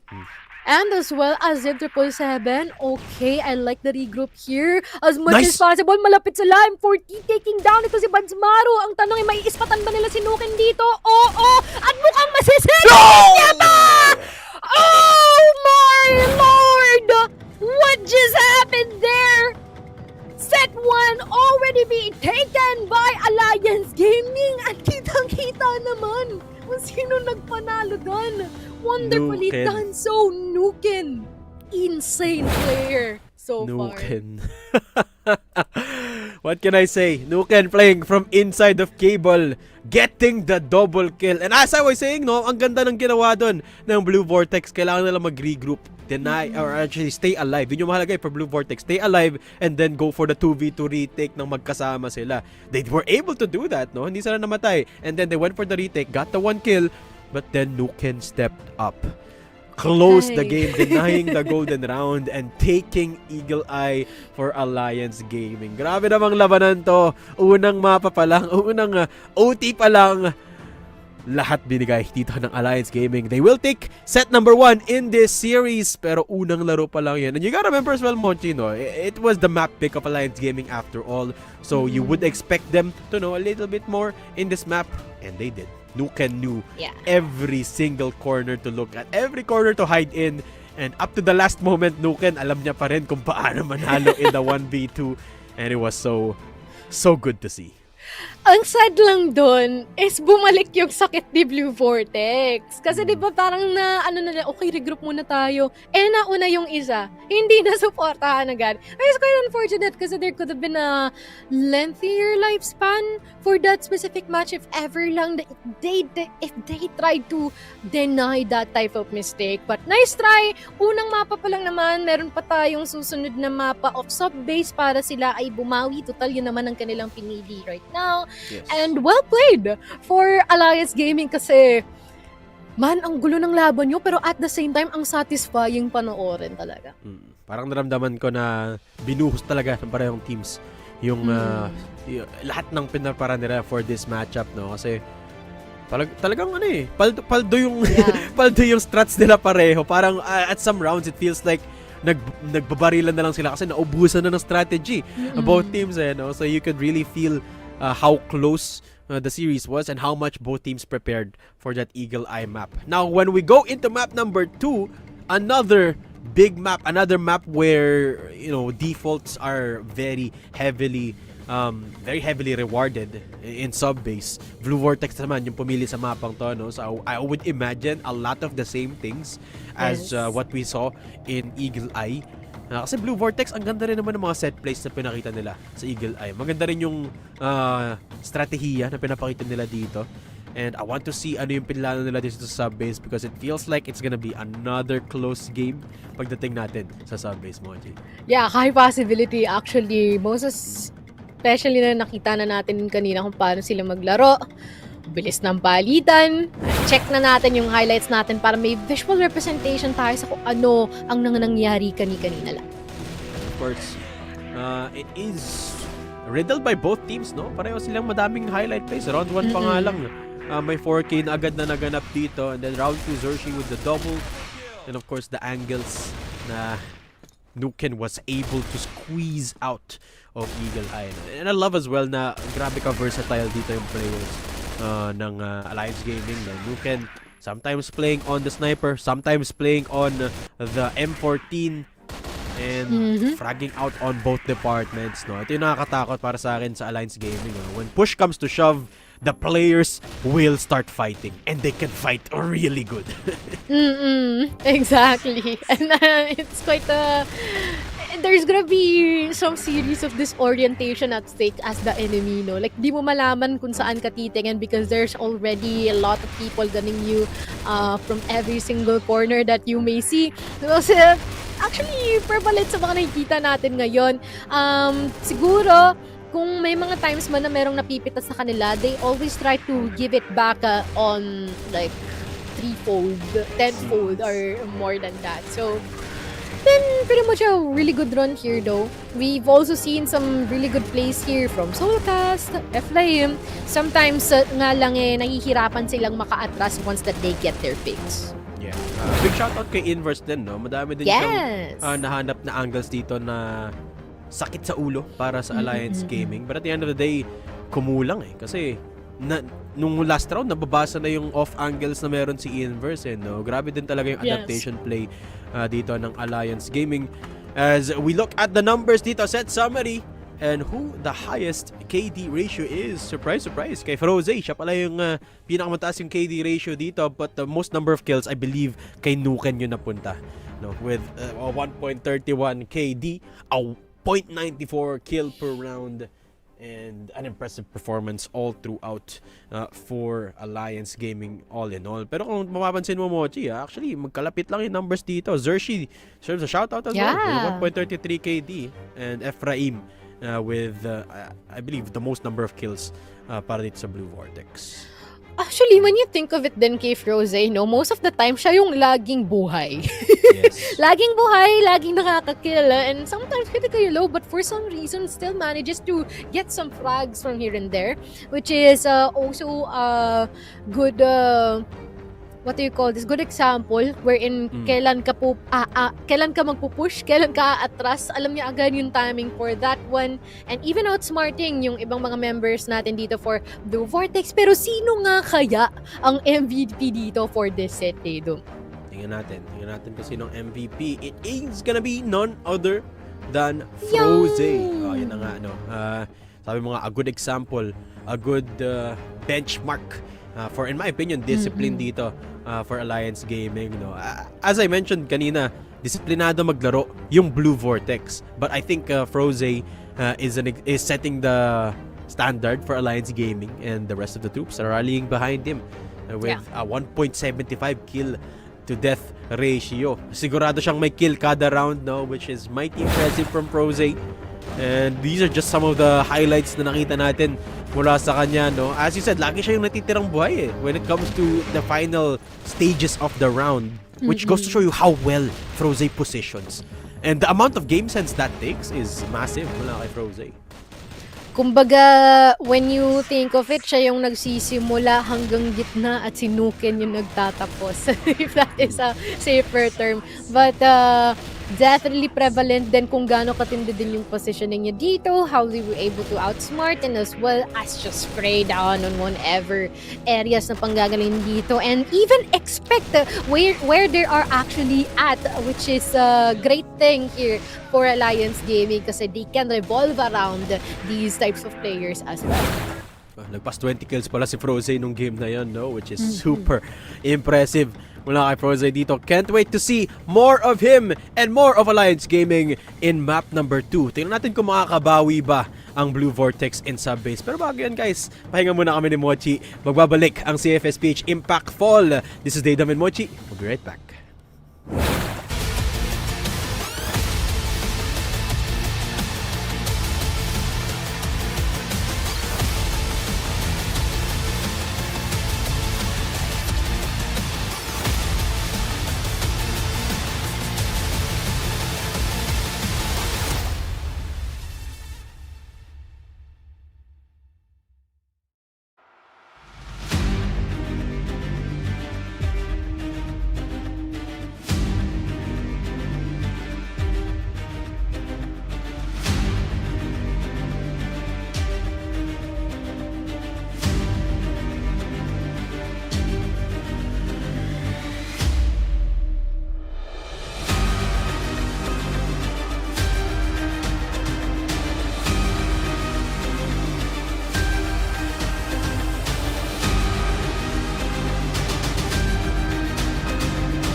grit and grind and years of experience. You can't really deny the greatness. Good shot, gonna get X3D. He gets his third, he gets his fourth. Oh my God! Down, good shot, gonna get JC. Drill gets 1 and 2. Beautiful timing Pero para Sept Frax, uubusin na lang lahat. Sa isang bala lamang, matutupad ang lahat ng pangarap.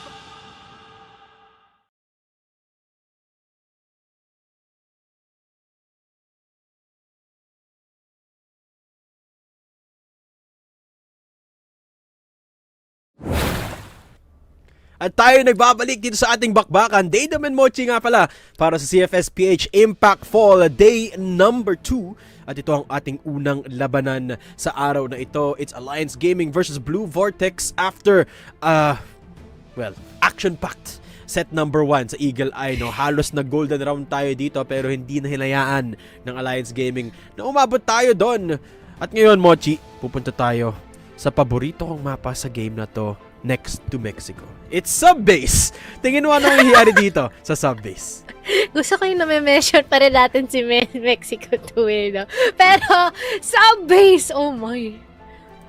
Magiging magulo ulito, feeling ko. There's a high probability that there's gonna be much more action, most especially when there's gonna be some contestment sa ating missile area. There's also a possibility. Locker room, ayan. They're just gonna be checking out those hotspots as well and even on the jail. But I am expecting na mas magkakaroon ng exposure ang ating mga entry fraggers dito rather than yung mga snipers. Yes, not just the entry fraggers. In my opinion, this is a map where Blue Vortex can let Zib loose. Pwede na lang hayaan na mag-lurk dito si Zib, no? And I would expect nothing less from Blue Vortex as they're the ones that picked this map up. Feeling ko marami silang papakitang sorpresa against Alliance Gaming in this particular map. Pero check ko nga muna sino magsimula sa ating BL side dito. I believe it is Alliance Gaming na magsisimula sa BL side, no? But what's interesting about Subbase is kahit nasa GR side ka naman, pwede kang mag-lurk, pwede kang mag-setup ng place. And there's a lot of interesting ways you can set that up. Dahil pag magaling mag-top walk yung player mo, maraming pwedeng maabot yan no? So, yeah, can't wait to see ano approach yung kukunin dito ng Blue Vortex. Pero ito na, Mochi, enough about talking about the game. Let's get right into it kasi ito na, Subbase is ready. It's set number 2 between Alliance and Blue Vortex. Wow, gusto ko yung rekta action tayo dito. Agad wala nang analysis. Ito na tayo agad sa balagbagan at sinimulan agad ni Solcas and as well as ni Ephraim ngayon. And they're just gonna be pushing it through. Wait lang ha. Tinapos ka agad ito ng Blue Vortex. It is insane. Not gonna lie. Yan na kayo sinasabi ko sa Mochi. Si Zib, pwedeng maghalimaw. And he did. Round number 1 pa lang, double kill agad para kay Zib dito. And Blue Vortex taking that GR side seriously. At talagang nag-push agad sila dito, no? At they're saying a statement na round number 1 up against Alliance Gaming, no, na hindi tayo magpapatalo, hindi tayo tatahimik. In fact, mag-iingay pa tayo lalo dito sa Subbase. And you can already see just how they're gonna approach it with a lot of aggression. Kung matatandaan mo, Moki, yung game number 1 natin, no, napakabagal ng playstyle pareho ng Alliance tsaka ng Blue Vortex. Pero ngayon, Blue Vortex on the GR, nagpupush na agad sila I feel like dito nila magagawa yung kanina pa nila gustong gawin, no? On the map of Eagle Eye. Because for Eagle Eye, you have to go pass through multiple intersections bago ka makapunta sa gusto mong pagpushan. But this time around, it is quite of a smaller map and lesser corners to worry about. So, since you're on the global side and gusto nila mag-aggress, gusto nila mag-push, they can do that more in here. And you can already see the reason why they even chose Subbase for our second map. Yes. I love to see a lot of the aggressive people, aggressive teams rather, dito sa ating Subbase map. No? As we go into map, round number 2. And Blue Vortex, medyo reactive yung playstyle nila ngayon. It's gonna be Soulcast to take down Froze. Ayun na nga, the entry from Froze di gumana kay Soulcast. True. And even so though, mukhang Pagtutuloy lang ng Alliance Gaming kanilang pag-push dito, but Soulcast were able to try and trade them out as well. Dito sa bandang luwag natin, nakaantabay lamang itong si Ephraim as well as itong si Zib 777 with some anticipation here sa ating CR area that possibly lalapitan na ni Ephraim, pero yun nga lang nga, siya yung mapapatay ni Buds Maru. And ironically, sa kahit na control room ang tawag doon, parang nawawala ng control ang Alliance Gaming ngayon, but they managed to narrow it down into a 1v1. Now, all up to Abdel 2K, making his way here onto B side. Tamang abang naman kung saan manggagaling dito si Zib 777, and so far, it's all a matter of who would be able to see one first. Yeah, Abdel, the brain player, strategy maker to ng Alliance Gaming, and Zib, the entry god. Sino mananaig, aim or strat? And Abdel gonna be playing from a long angle. Hindi siya nakita. Playing up against the box in LR. And si Zib nagde-defuse! Abdel, kailangan mo lumapit. Kaso hindi siya nag-pick. Calling the bluff. And Abdel overthinking the situation. Zib with the win on the 1v1. 2-0 tayo for Blue Vortex. Sayang, yun ang ganda na sana ng decision yun na mag-hover forward sa B-site natin. Yeah, pero just as I was gonna be saying my insights, meron na agad na lagasan ng buhay dito. Cedric going down against Inverse. But we are gonna be anticipating some additional kills here. Most specifically, itong si Nuken na tuloy-tuloy pa rin nag-shine against dito ay Cersei. But also, Woods area, highly saturated. Just gonna be waiting for any possible people papakita dito. Ephraim as well as the Inverse ang kanilang possible na makikita dito. Kaya lang kasi ang daing usok. Walang makita. And they're just gonna be holding their ground as of the current time. Trying to creep into dito sa kitid natin. Second mid na dito si Froze, papasok. It's cleared, and the reaction from Froze to take down Ephraim after that kill. Zib taken out as well. Alliance Gaming taking control of that A site. Ganda ng play nila towards second mid. Si Froze hindi pa tapos. Pistol comes out, but Soulcast has the better gun. Takes him out. 2v1. Soulcast with just the M14. Pero 1 HP para sinukan tsaka si Buds Maru. It is gonna be Soulcast pushing from Sikip. And it is Buds Maru with the better shot. Takes down Soulcast, and Alliance Gaming on the board. 1-2. 1-2 with the Blue Vortex capitalizing more on the fast-paced plays na ginagawa na dito. And seems like nagbago ng bahagya ang kanilang strategy earlier. Hindi sila nagpupush but more on the anchoring side of things which has been prevalent para sa kanila. Pero ngayon, Zib 777, wala siyang magagawa doon. Wala siyang choice kundi tagapin lahat ng mga bala dito ni Froze with some contestment na nanggagaling dito sa control room area natin. Cedric will be able to take down itong si Ephraim. At mukhang masusundan pa jail area though. And a separate area. Inverse will be able to take out itong si Buds Maru, and it's all up to Inverse, Soulcast, and Cersei here with still a couple of snipers available for them. Si Patin lang makukuha si Cedric. 2 more people here. Sana tumataos sa missiles area natin. Antayin na ng utilities na ibinabato critically low in terms of HP. Itong si Abdel 2K. Naku po, wait lang ha. Parang medyo mahirap ito para sa kanila. Pero si Froze, bakante. We able to take down Cersei, but still, Nuken all alone. All up to you. Nandito na ba ang iyong protagonist Arky? There, because he's gonna be taken down here by Soulcast. And they would be able to take this. Grabe ka naman, Boss Soulcast. Inubos po mag-isa. The triple kill for Soulcast. And takes the defuse as well. Blue Vortex keep the lead of this game. With that play from Soulcast, ang ganda ng retake niya doon eh. Di natakot. Taking each fight individually as well, no? Hindi na siya nag-nade. Nag-pick na lang up against the smoke as well. And a fantastic retake from Blue Vortex. Keep them ahead. Uy! Inverse! Wow. Ang galing naman mag-clear dito ni Abdel. Napakasipag. And as I say, Abdel, one of the more strategic players dito ng Alliance Gaming, no? Hindi mo siya mahuhuli ng ganun eh. Alam mo, kinakatuwa ko dito ngayon sa impact natin so far. Sobrang lapit ng mga laban natin. Sobrang lapit din ng mga duels na nangyayari. Cersei being able to take out ito si Abdel 2K though. But Seems like may dalawang pupush dito sa luwag area natin. Zip 777. Naku Zip. po, nakapag-audition itong dalawang mga miyembro ng Alliance. Mukhang masusundan pa. And a 3K on its hand. And ngayon, Nuken na lang ang naiiwan, trying to fight for his life here. Fight for this round. Taking down itong si Soulcast. Pero yung C4 wala sa kanya. Wala siyang choice kundi harapin ng tatlong naiiwan dito from Blue Vortex.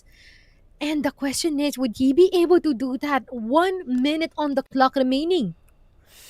Parang hirap. Sinukin to pero ang hirap Yeah. Especially dahil nagwawala yung players dito ng Blue Vortex, no? Kanina sinasabi natin lamang sa dueling ang Alliance Gaming pero mukhang hindi na totoo yan Nuken.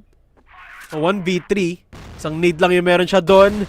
Wala pa kang tinamaan, but the shots connect onto Zib. Wow. Meron pang isang nasa luwag. 30 seconds left on the clock. Medyo paubos na yung oras, but still plenty of time to rotate towards second mid. Kaso lang si Zershi in-expect. And Nuken taken down. And what a round that was from Zib with the triple. Kanina si Soulcast yung sumabog, ngayon si Zib naman. And the players of Blue Vortex, ewan ko anong sinabi nung coach sa kanila nung break time pero mukhang galit na yung players kaya ng Blue Vortex. Whatever that is, tuloy nyo lang yan. We don't know what's going on, but just keep at it, no? Para dito kay Blue Vortex. And you can see na siguro due to the fact na ang daing pwedeng pagsuotan, most especially pagdating sa missiles area natin. Medyo na uubusan or na hihirapan si Nuken na makapaggawa din ng mga clutch base natin kasi daing possible na panggalingan din ng mga miyembro natin here from Blue Vortex. And granted na rin siguro that they've been super good in terms of doing their aggression. Sometimes you can call it reckless, but also at the current time we can call it as confidence, which is definitely nakikita natin ngayon from Blue Vortex. Exactly. And the players just finding everything out of nothing, no? Yung mga pick kanina ni Zip, wala siyang util na ginamit. Siya yung pinupush nga dito But still able to shut down the entry into A site. And Yes, I sir. absolutely agree with you, Mocha. The confidence is brimming from the players of Blue Vortex. And ano pa to GR side pa to. Hindi pa sila yung nagpupush. Hindi pa, safe play pa tong mga to ng Blue Vortex. Ilagay na to. Oo, standard playstyle pa to Hindi pa to yung aggressive sila at inuubos nila lagi yung players ng Alliance Gaming dito. With a 3-round lead already, Alliance playing a little bit slowlier. Pero we've seen this before. Ano bang bago papakita sa atin ng Alliance Gaming? Soulcast. Naku po, yan na naman tayo. Di tayo nag-check ng corners. Being able to take down itong si Cedric though. And a lot of people nakikita doon sa bandang forklift natin. Already an idea kung saan manggagaling lahat ng mga miyembro natin from the side of Alliance Gaming. But still, a 2v3. May kakulangan in terms of manpower. Pero mukhang doable pa ito. Para kay Abdel and Badsmaro, I guess not anymore. As Abdel tries to narrow down the numbers. But he's gonna be caught off guard here by Zeb 777. A massive lead currently right in front of our eyes here in favor for Blue Vortex so far. Parang nadidisorient lang talaga itong Alliance Gaming ngayon. Inverse naman ngayon yung sumabog. Uy! Nahuli! Speaking of inverse, medyo napalalim masyado si Bossing Abdel, anticipating, but Soulcast Ephraim nanalo sa duels nila. One in second mid, one in vents, and it is going to be Blue Vortex pushing and Nuken with the sniper shot. It's all out war. Soulcast with the double kill down in second mid as well. At sinukin na lang natirang buhay dito para sa Alliance Gaming. The sniper in his hands, but the C4 hawak-hawak na dito. Nuken waiting for Blue Vortex to become aggressive. But the discipline, this is where it comes into play. Magpipik ba si Soulcast? Is the confidence gonna be too much for the players of Blue Vortex? Alam nila na naka-sniper dito si Nuken. At mukhang hindi sila papalag. Good separation play. Take control of the map. At ngayon, si Nuken naman ang kailangang gumalaw. Ball in the court of Nuken. Parang ngayon ko lang nakitang sobrang ingat ni Blue Vortex from our first map and as well as this one, no? Ang ingat nila ngayon, quite passive in terms of their positioning and as well as their anticipation dito kay Nukin. Pero yun nga lang parang makikita ata ni Nukin. Itong isa, medyo kinakabahan ako para sa kanila. But still, 1 minute on the clock here. Just to be waiting here in the control room. Matayo na nga! Jail area from Soulcast. We able to take down ito si Nukin natin the best time possible. What is happening to Alliance Gaming right now with Doom? Parang ngayon, parang hindi silito from our first map. And Blue Vortex, even more confident than the last round. Nagpupush na nga kahit si Soulcast dito. No? Yung Vents play kanina ni Inverse na huli. Pero mas maganda yung dueling ng Blue Vortex so far. And Soulcast with another massive round. 5 kills in the last 2 rounds. Cannot discount the players of Blue Vortex now. Parang mas ganado silang mag-duel no? Iba yung itsura nila in sub-base. You can feel just how much more comfortable Blue Vortex is in this map. At si Soulcast may off angle dito sa may locker. Buds Maru clearing every single corner he can. Pero i-expect niya kaya yung close corner ni Soulcast? That is indeed the right question to ask, but also dahil na atang tao dito sa bandang MR natin at meron pang dumalaga dito sa possible passage just in case na meron siyang makuhang pick off dito onto Inverse. Ang lalim niya na nga, kinakabahan ako for him. Ay, oras na dumaan ka sa crosshair ni Inverse, naku, tanggal ang ulo mo. But Soulcast, like what you've said, patiently waiting for any possible people here. Pero yun na nga, hindi na nakapag-timpi pa. Buds Maru going down. Ang tanong, may kasunod pa. Goodbye! And it is going to be the trade here from Nuken. Inverse from above, raining down, judgment dito sa dalawang dumadaan at balak pumasok. C4 already nasa kanilang kampo. Cedric and Nuken ang naiiwan dito, sinusubukan lumaban but not gonna be living for long. What just happened there? Nakapandaga na naman to si Inverse, the double kill with the high angle. Kanina niya pa ginagawa to, eagle eye pa lang nagtatago kung saan-saan. And it works. When it works, it's beautiful. And Blue Vortex now 6 rounds ahead. 7-1 tayo dito. Parang lahat ng players ng Blue Vortex dito nagkaroon na ng highlight play in sub-base. And it's just an all-out domination mula dito sa GR side ng Blue Vortex. May kahit matalo sila in the next 4 rounds, ahead pa rin sila dito. Paglipat natin ng second half, no? And Blue Vortex, this is just a very different look. Kanina, standard yung playstyle nila, no? Ngayon, kahit may nagpupush sa kanila, gumagana pa rin And this is not what Alliance Gaming was able to put up in Eagle Eye, So it's a big difference for Blue Vortex. I think this is more a Blue Vortex stepping up than Alliance Gaming na nagkukulang. I feel like this is still the same Alliance Gaming from set number 1, pero iba lang talaga yung confidence ngayon. Iba lang talaga yung ewan ko ano nangyari nung break talaga. Bakit biglang tumaas yung level bigla ng Blue Vortex Sinagawan kaya sila ni Coach Lee. Tama ba? Coach Lee pa yung coach nila. Mamaya mali na sabi ko, sorry. Pero, yes. Ayun, sino coach nila nakapo.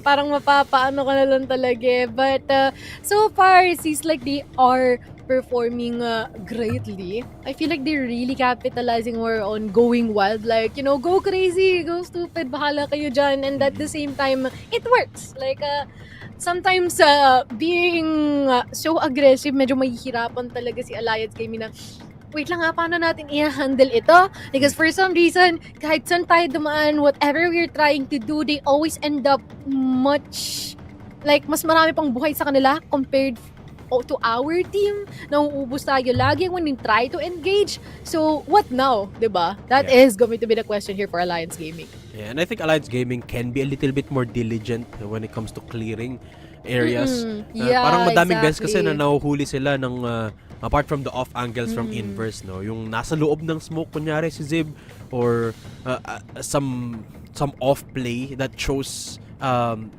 just how well Alliance Gaming, or rather Blue Vortex, knows this map. Maraming angle na kung kung disiplinado or kung covered lahat ng Alliance Gaming, pwede sana na lang ma-shutdown yung key players dito ng Blue Vortex. So I think Alliance Gaming can make the gameplay a little bit cleaner. Wala naman silang mali talaga na ginagawa, hindi sila masyadong aggressive, hindi sila careless. I feel like they could just be more clean in their playstyle, if that makes sense. So to even out the score just a little bit dito ng Blue Vortex, no? Kasi so far yung hina-highlight natin dito is the single playstyle, the individualistic playstyle ng Blue Vortex. Nakaka-multi-kills lang sila lagi on the defense, which is not necessarily something that you it's not something na pwede mong ulit-ulitin from a team play point of view. No, it's something that you can mitigate by becoming more diligent, by becoming more disciplined dito ng Alliance Gaming. And it sounds simple, but it's not the easiest thing to do. So yun yung challenge para sa Alliance Gaming.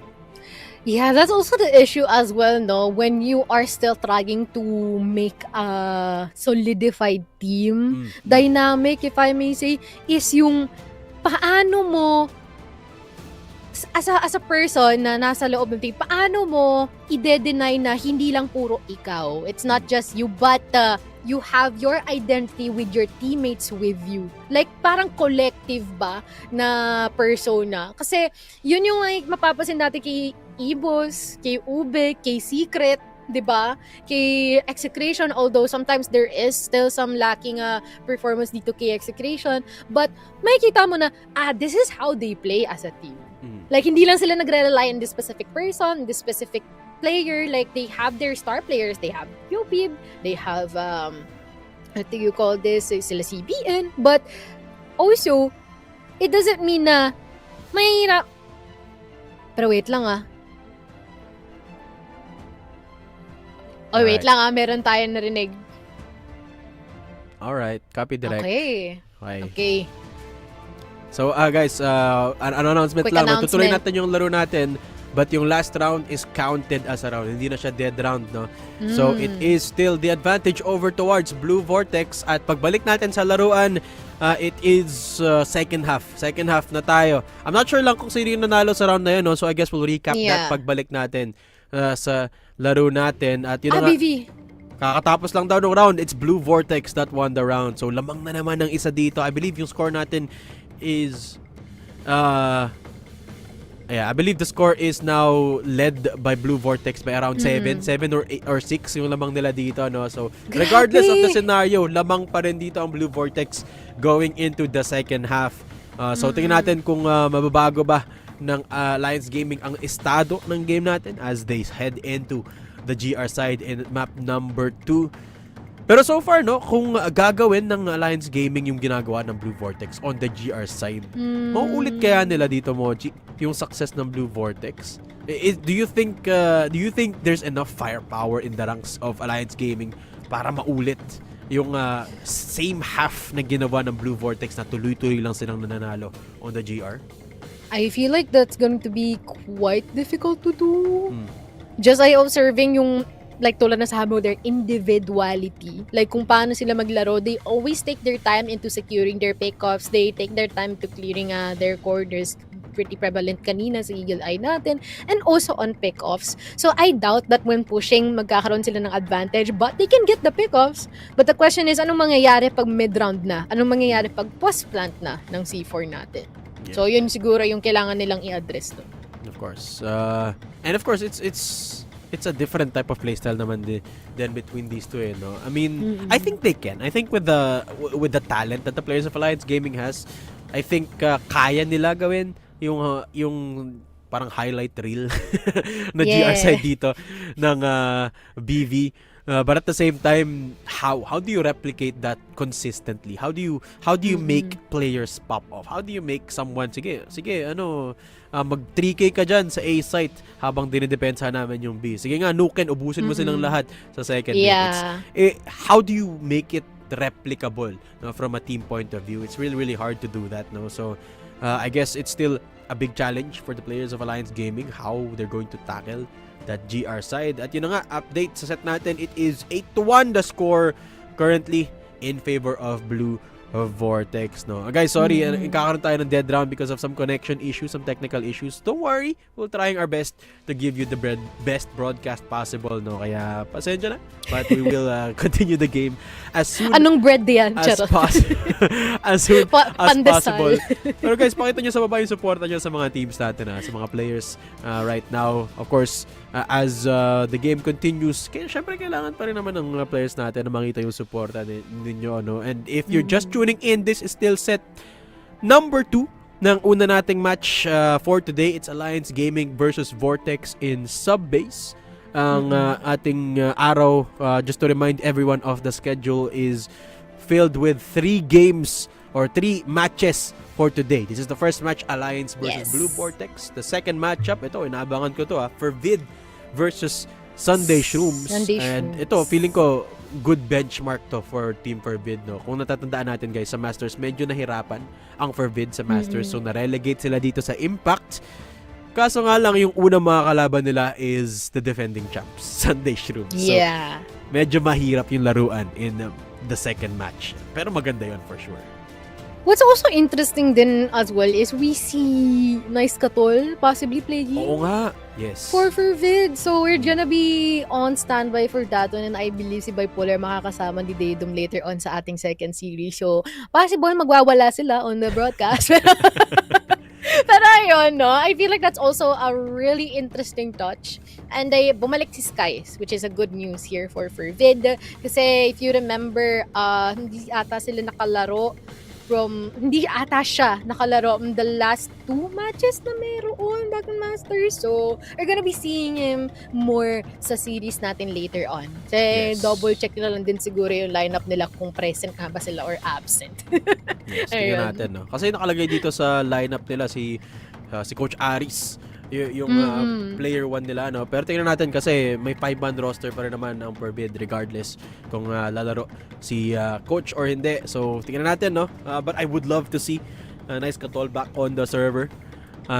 Tingnan natin as well. Parang parang testing ground tong game nila up against Sunday Shrooms, kung gaano sila kagaling up against the defending champ at kung makakabawi ba sila in Impact this time around. Then of course, in round number 3 for today, or game number 3, it's Sunday Shrooms up against Querdas Esports. Querdas, nanalo sila kahapon against Team Micro, no? So, medyo paguran for Sunday Shrooms for today kasi 2 series yung lalaroan nila. Pero, it's gonna be an action-packed day. Nonetheless, guys, kuha muna kayo ng mga merienda dyan as we are heading into a little bit of a pause dito. Mag-ano muna tayo. Kwentuhan muna with Dadum and Mochi dahil tayo ay just waiting for the game to continue dito sa ating sub-base map. Matanong ko sa'yo, Mochi. Let's say gusto mo maglaro ng rank game, hindi casual game, rank game. Pero galing kang trabaho, pagod ka, galing ka sa office. Galing ka sa office. Tapos magra-rank game ka sa Crossfire. Aling mapa yung gusto mong makita? Kasi ako sasagutin ko muna. Ako gusto ko makita Mexico. Gusto ko laruin yung Mexico lagi. Gusto ko 24/7 Mexico yung nilalaroan ko sa Crossfire. Gusto ko lahat ng pinapanood natin sa Masters, sa Regionals, tsaka sa Impact. Mexico lahat. Ikaw ano ba? Ano bang gusto mong laruan na mapa dito sa Crossfire? Bakit ka nagsisinungaling? Gusto ko yun! Gusto ko yung Mexico. I love them. Kasira ng utak mag-Mexico, man. Anong sinasabi mo dyan? Pero siguro in terms of maps, yung favorite ko talaga is kahit na sobrang basic niya lang, compound. Compound lang ang trip ko. Really. Parang lang siya parang ko ba i-explain? Vanilla map, if I may say. Parang ng Black Widow, pero mas pinasimple mo pa, mas pina-straight to the point mo pa. So, ayun, compound. Yun lang. Yun lang masasabi ko doon. Oo naman. I mean, compound, of course. It's simple enough na pwede mong matutunan yung basics ng mapa. But there's touches of, it being complicated, no? Of course, there's long angles na depende pwede kang na sa'yo. Depende na lang sa'yo.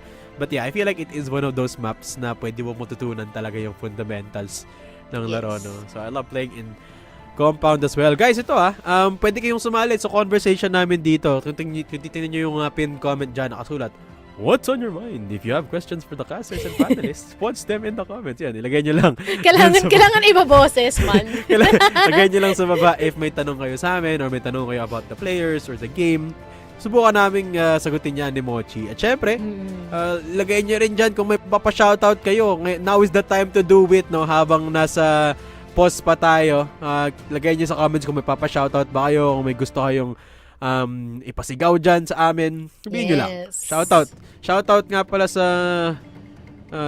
friend ko, si Joner Villapando. Ewan ko, kilala mo ba yun, Mochi? Kilala mo ba yun, Mochi? Yes po. Hi, El. Nice, stop by dito sa stream. Gusto ko yung sinabi din dito ni Aaron Guillermo Tolentino. Magkwentuhan na lang tayo, wag na kayong maglaro. Huwag naman ganun. Gusto ko may laro pa rin. Yeah, pero shoutout sa mga supporters na. Kanina ko pa yung nakikita si Boss Aaron simula nung first set natin, no? So shoutout sa iyo, Boss Aaron. Lagay nyo lang sa comments, guys, kung sino gusto nyo ipa-shoutouts habang may time pa tayo dito. Of course, shoutout sa mga supporters natin sa Impact, no? Kahapon, day 1 pa lang, ang dami na nating supporters. I think at some point, naka 500 viewers tayo, no? So, you love to see it. That kahit sa Impact, kahit sa Regionals, kahit sa Masters, marami pa rin sumusuporta. So maraming salamat, of course, sa ating community. And naalala ko, no, siguro dahil na rin siguro sa traction na binubuo ng Team Stallions tsaka ng EVOS, yung representation ng bansa natin. May mga bumibisi-bisita rin na mga viewers from other countries, which is very, very nice. Pero just as I was saying that, rekta na tayo dito, nagpapanumbalik ang laban sa sub-baseweight 8-1, Blue Vortex on the lead. Ito na nga, Alliance Gaming on the defense in GR, and there's a lot of second mid presence mula dito sa Blue Vortex. Cedric nasa taas, playing around in that B site. Blinded. B site rather, sorry. And then it's Blue Vortex pushing in, pero grabe yung crossfire na meron dito ang Alliance Gaming, hindi makapasok through the smoke. Froze gets a couple of kills at meron pang isang nabubuhay doon. Si Cedric gets a shot onto Soulcast. Si Zershi na lang ang natitira from Blue Vortex, hindi agad nakapasok. And Alliance Gaming fighting back. One player left, Zershi. 1 shot, 1 kill on the sniper shots. Ang problema lang, Zershi does not have control of the C4, so kailangan niyang umikot into the forklift area. Pero sinukan mga galing mula sa likod. The pistol in hand, Zershi spotted and taken down. And Alliance Gaming, kakagat agad sila ng isang round dito. 2-8 ang ating score. Grabe, no? Dinaanan niya lang. Dinaanan niya lang si Zershi, pero 8-2. Marami pa silang kakainin na bigas dito, no? 6 rounds away from evening out the numbers. Pero currently, meron atang tatao dito sa ating bench area. Tambayanan lamang kung papasok nga ba sa inverse dito o hindi. Already some shots being fired here, pero hindi pa man din nagkakatamaan. But on the bright side, ito na ang additional information na maaari nilang may supply sa isa't isa and try to take things from there. But currently, super passive ang positioning dito ng Alliance Gaming on B and A. It's just that tamang abang lang sila dito sa vents and as well as sa shutter area natin. Lot of woods presence para dito sa Alliance Gaming, or rather for Blue Vortex on the attack. Pati-uti sila nagpupush. Lots of smokes being set up, pero nakita na natin itong push na to kanina. Medyo nahirapan sila makapasok into shutter. So, ewan ko na lang kung magpupush pa rin sila in second mid. Pero may setup din naman sila. Papuntang luwag, Abdel. Bold angle. Nakaharap lang talaga siya. The moment anyone swings, pwedeng makakill dito si Abdel. But a nice flash from Blue Vortex actually doesn't give them up much. Si Abdel naka 3K pa nga. Inubos ang players ng Alliance Gaming. And that's the exact same play that they need to win this round. The C4 in firm control of Abdel. Inverse inside of CR. And nahuli niya nga nakababa dito ang barrel ni Cedric. And Inverse takes the kill. But now he's all alone in a 2v1. Nako. Abdel still inside of the site, still in control of the C4. Good nade coming through from Inverse, pero kulang yung damage. Buhay pa rin si Abdel dito sa missile.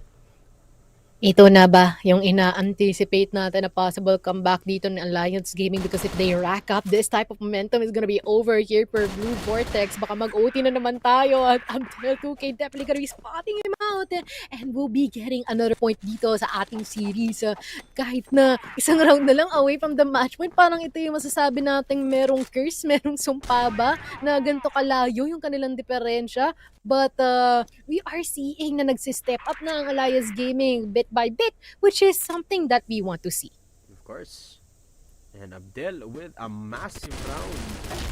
Yo. Getting 3 kills. Ephraim this time takes the stage. And it is Blue Vortex Ayun. again taking control of the site. Yun na nga, nakapag-plant na ng C4 dito si Zib. And it is Abdel, the star player from the last round. Can he do the same thing from last round with a 3K? The answer so far is a resounding no. Ang daming nade na binabato. 3 crosshair ang nakatutok sa kanya. And si Abdel binato na nga sa muka Ay. with the flash. 20 seconds. It feels hopeless for Abdel in a 1v4. Wala na mapupuntahan dito si Abdel. I hate to count it early, but Abdel has just too much odds against him. Wala pa siyang nade with 9 seconds.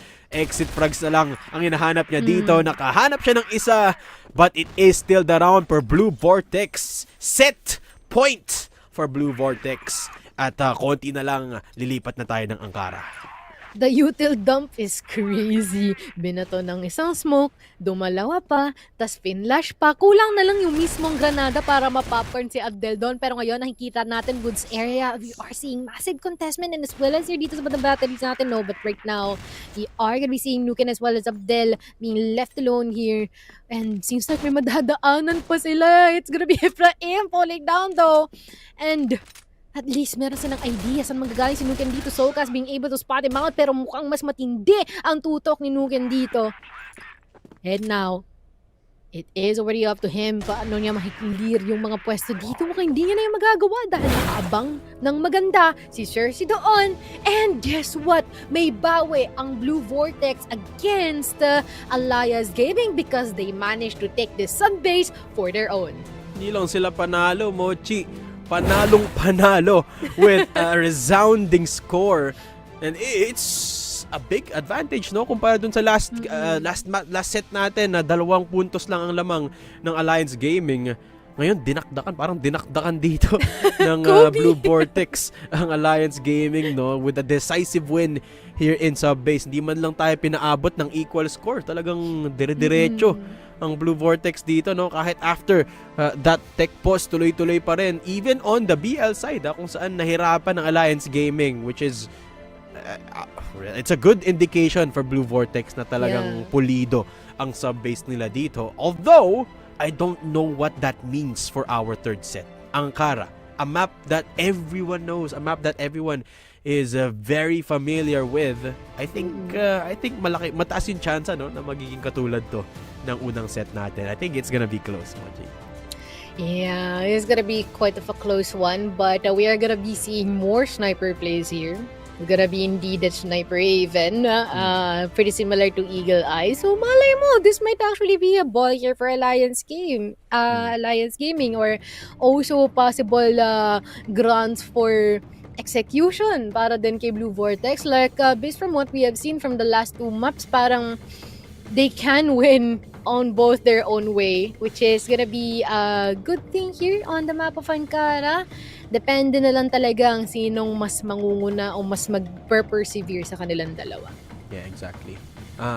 Parang nakikita kong trend dito, no, Blue Vortex, when they jump early, pag naunahan nilang malaki yung lamang, tuloy-tuloy na silang tuloy-tuloy na silang nananalo regardless if it's Para on silang the BL. Querdas. Yes, or the GR, parang very momentum based yung approach nila dito, no. As of now, we haven't seen them come back from a big disadvantage, so siguro pag natambakan din sila ng Alliance Gaming, mahihirapan silang makabawi, but we'll have to wait and see how that third match or that third set does go down. But so far, 1-1 ang score natin dito. Blue Vortex nakabawi against Alliance Gaming. And this is where that coaching stuff comes into play, no? Kailangan i-level niya yung mentality dito ng players. Yes. I mean, not get too ahead of themselves. Kailangan kalmado pa rin ang players dito ng parehong teams. Not just Blue Vortex, but also Alliance gaming. I mean, yun usually yung nakikita natin na medyo hirap yung mga impact teams natin na ma-address is that mentality of the players, no? Kasi syempre, given that it is impact, it's the players usually has less experience with top teams compared to maybe our masters or regionals relegated teams, no? So yun yung challenge talaga para sa kanila, no? When it comes to long series, paano nyo i-address yung mindset ng players nyo? That's where the coaching staff comes into play. Exactly. And kung siguro bibigyan na rin natin ng kaunting amount of tips siguro for Alliance Gaming, siguro lessen the burden on the shoulders of Rose and as well as Nuken. Kasi napapansin natin, nahihirapan sila to try to turn the tides around, turn the tables para it gets into their favor. Kasi there are multiple scenarios wherein naaalay yung mga kasama nila, nahihirapan sila mag-trade offs. Pero let us check out what just transpired sa ating mapa ng Softies, and I feel like we can see much more examples of what just happened and how better itong Blue Vortex performance right now. Pero grabe yung impact ni Soulcast this game talaga. Yeah, number true. 1 pa lang. Aldo na si boss. Si Zib din. I was talking about this earlier, no? Zib loves playing contact, loves playing dry.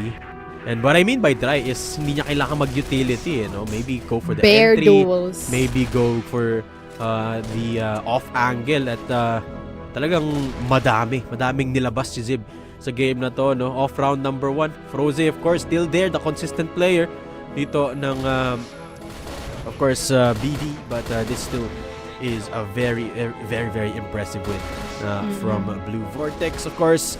And we all saw it.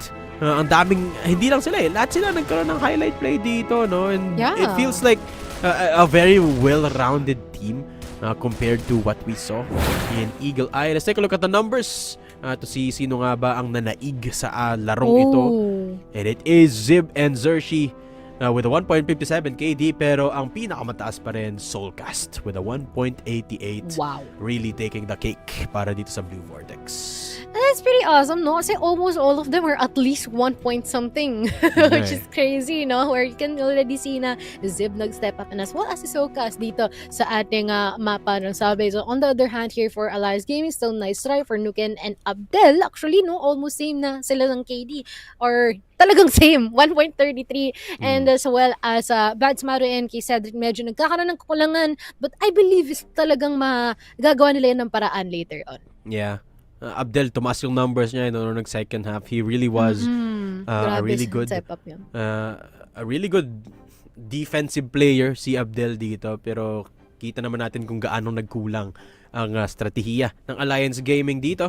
Yes. Who the set MVP is? Let's take a look at who it is. Of course, it's Soulcast with the highest kill per round ratio dito sa game na to, no? And an almost 0.75 headshot per kill. That's insane.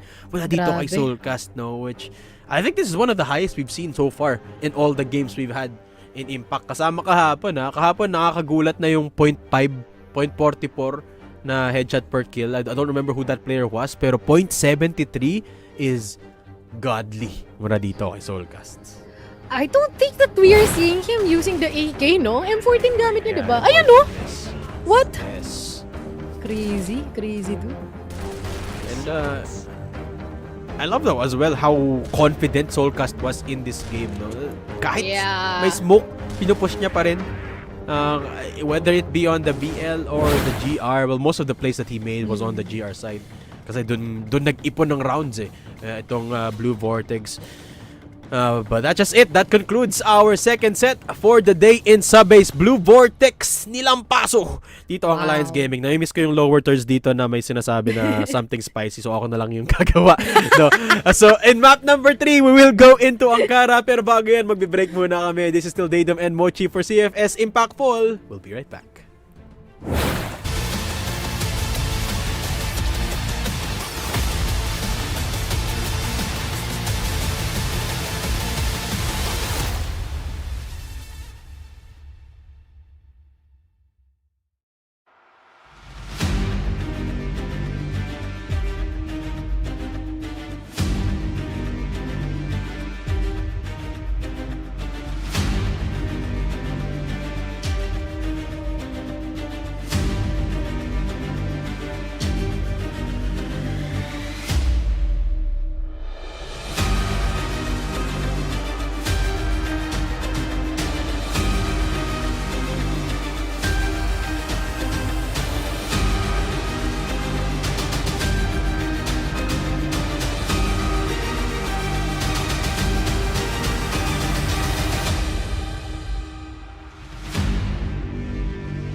This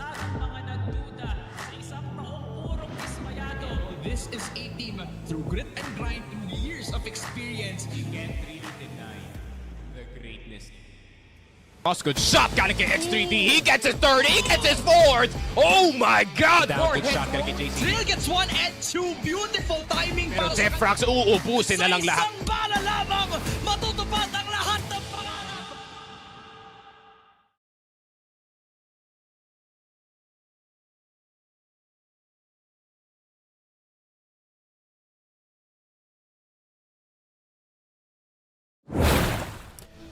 Welcome back! Ito pa rin ang Impact Fall 2025. Kami pa rin ang kasama nyo for today's video. My name's Datum, kasama ang nag-iisang si Mochi Bella. Mochi Bella nga ba ang pangalan mong todo? Pero anyway, Mochi, eto na. Set number 3 sa ating first series of the day at tutungo tayo sa Ankara. And it's been an action-packed series between AG and Blue Vortex.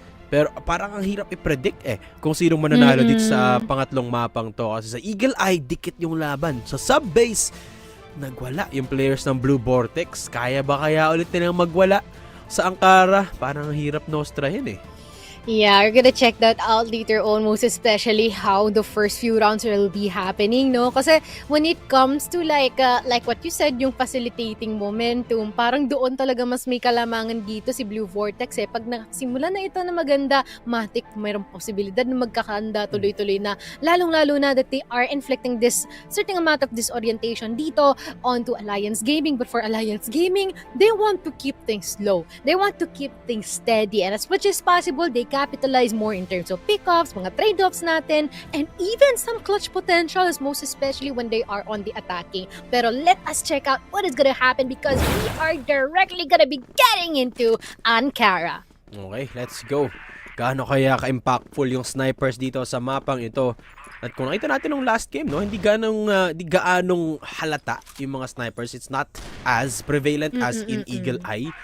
And I would imagine the same thing dito sa Ankara, no? Not as much presence as it was on Eagle Eye, no? So baka mahirapang makahanap ng kasing daming impact na naman sinuken dito as he did in Eagle Eye. But let's see. You could play aggressive. And speaking of which, yan na nga, nag-push na si Soulcast. Getting a pick. Sershi, nahanap si Froze and Alliance Gaming. Hirap pumasok with Sershi. Getting the clicks! And Sershi, ano yun? Getting the triple already. Zib, inubos na ang Alliance Gaming and Blue Vortex Alliance Gaming. Siguro kitang-kita naman gano'n lumaki yung mata ko doon. The guess na ginawa ni Cersei doon. Like, everyone, sunod-sunod lang dumadaan dun sa fence area natin. Isang tingin at patay ka agad dito from Cersei and the bunch. This has been quite of a crazy statement here getting into our first round. Mind you, our first round here in Ankara. And then, since we're just gonna be checking out with Alliance Gaming as well, anong mangyayari sa kanila, most especially that parang kung ako din, parang matitaken aback ako nun, what just happened? Ano nangyari? Ba tayo naubos? Yun nga sa sniper pa from the vents play, no? And as I was saying, hindi ko alam kung magiging impactful pa rin ang mga sniper katulad sa Eagle Eye. And Sershi, sabi niya, eto boss, pakita ko sa'yo, impact baka mo. Inuubos niya And the quick scope as well. Guys, hindi madali gawin nyo, Hindi madali gawin yung very close angle tapos naka-sniper ka na i-quick scope mo. And he just made it happen, no? Sershi, for the most part, has been quiet in sub-base. Pero round 1 pa lang ng Ankara, nag-iingay na si Bossing. So that's a very, very good start para dito sa Blue Vortex na sa sa defense sila magsisimula ngayon on the GR side. And so far, it's just a standard defense again. Very much so like in sub-base, no? Hindi sila masyadong aggressive apart from that lurk from Soulcast. And it's just the highlight play from the player that made the round work for Blue Vortex. Which is quite interesting kasi you would definitely expect them to be the ones who are gonna be pushing forward. Pero hindi, nag-cold lang sila. Siguro in-expect sila ng Alliance Gaming na magpupush sila. But actually, that didn't happen. So, the moment that they thought na free or pwede silang rumekta agad dun sa site, well, they were massively mistaken. So it was but at least that would definitely destroy some amount of confidence on Alliance Gaming, but would be a good thing para kay Blue Vortex because they can just keep on doing that and capitalize more on the snipers at hand. Yun na nga, Sarshi. My eyes will be on you. Pero uy, Mochi, may nagbabalik dito sa comment section natin. Shoutout sino yan? kay Boss Ronan. Ngayon lang ulit siya bumalik sa comment section natin, boss. Ang tagal na Welcome back. kay Boss Welcome back, Boss Ronan. Buong Ayaw Masters pa. hinahanap ka namin. Pero yan na nga, nagbabalik si Idol Ronan dito sa comment section natin. And surprise, surprise, it's still Blue Vortex up ahead dito. Going back into the game, by the way. Blue Vortex still ahead in terms of control dito. No? Talagang coming back from sub-base. Tinutuloy-tuloy pa rin nila yung confidence ng mga players nila. Which is something that you like to see. You can see na yung level-headedness na pinag-uusapan namin kayo ni Mochi dito. Blue Vortex seem to have it figured out. And ayan, ipakita nyo lang yung support nyo sa baba sa comment section kung sino bang gusto nyo malaman. Si Vortex ba? Blue Vortex ba? With hashtag BVWin or hashtag AGWin with Alliance Gaming na sinusuportahan nyo. Ayan na, guys. Habang naghihintay natin na ituloy yung laro dito, lagay nyo lang dyan sa comment section sinong gusto nyo ipa-shoutout, sinong gusto nyo tawagin or I don't know, supportahan na player. Lagyan nyo rin kung may mga tanong kayo para sa amin ni Mochi. Nakita nyo rin sa pinned comment. What's on your mind? What's on your mind, Mochi? Wala. Alam mo, iniisip ko lang the whole time ngayon. AG. Chengdu All Gamers. Alliance Gaming. Alam mo yun? Iba yun. Sabi ko, ay, iba nga pala yun. Wait lang. Sa China yun, Chengdu All Gamers. Iba yun, yung AG na yun. Nalilito ako minsan eh. Minsan na sabi ko, huwag mong sasabihin na all gamers. Huwag mong sasabihin na all gamers. Excited ka na ba para sa natin sa Grand Final? Sigurado. Sigurado kung hindi man Chengdu All Gamers ang nandun, may Chinese team tayo na at least dalawa doon, at least dalawa. Yes. No, so tingnan natin. Excited ako para doon kung gaano kalayo kaya ang mararating ng mga PH teams natin sa Grand Finals or aling team kaya malay natin. Malay natin may ibang team na makapasok sa Grand Finals, no? Malay natin tong Alliance Gaming makapasok. Wala pa silang direct pathway. Wala sa regionals. Tingnan natin kung aling team ang makakapasok sa CFS Grand Finals. Pero alam mo, interesting kasi Mochi, let's talk about the landscape of Crossfire in the whole world. Dati kasi when it comes to standard maps, no, like Ankara, Black Widow, standard gold bearer ang mga Chinese teams. Parang tinatanggap na ng ibang region, for example, ng Brazil, ng PH, ng NA for example, na when it comes to these maps, walang makakapagtaob sa China. Pero, nung Esports World Cup, hindi na totoo yun. Nabibridge na yung gap, no? Hindi na takot lumaban yung mga Brazilian teams, for example, against the Chinese teams, against EP.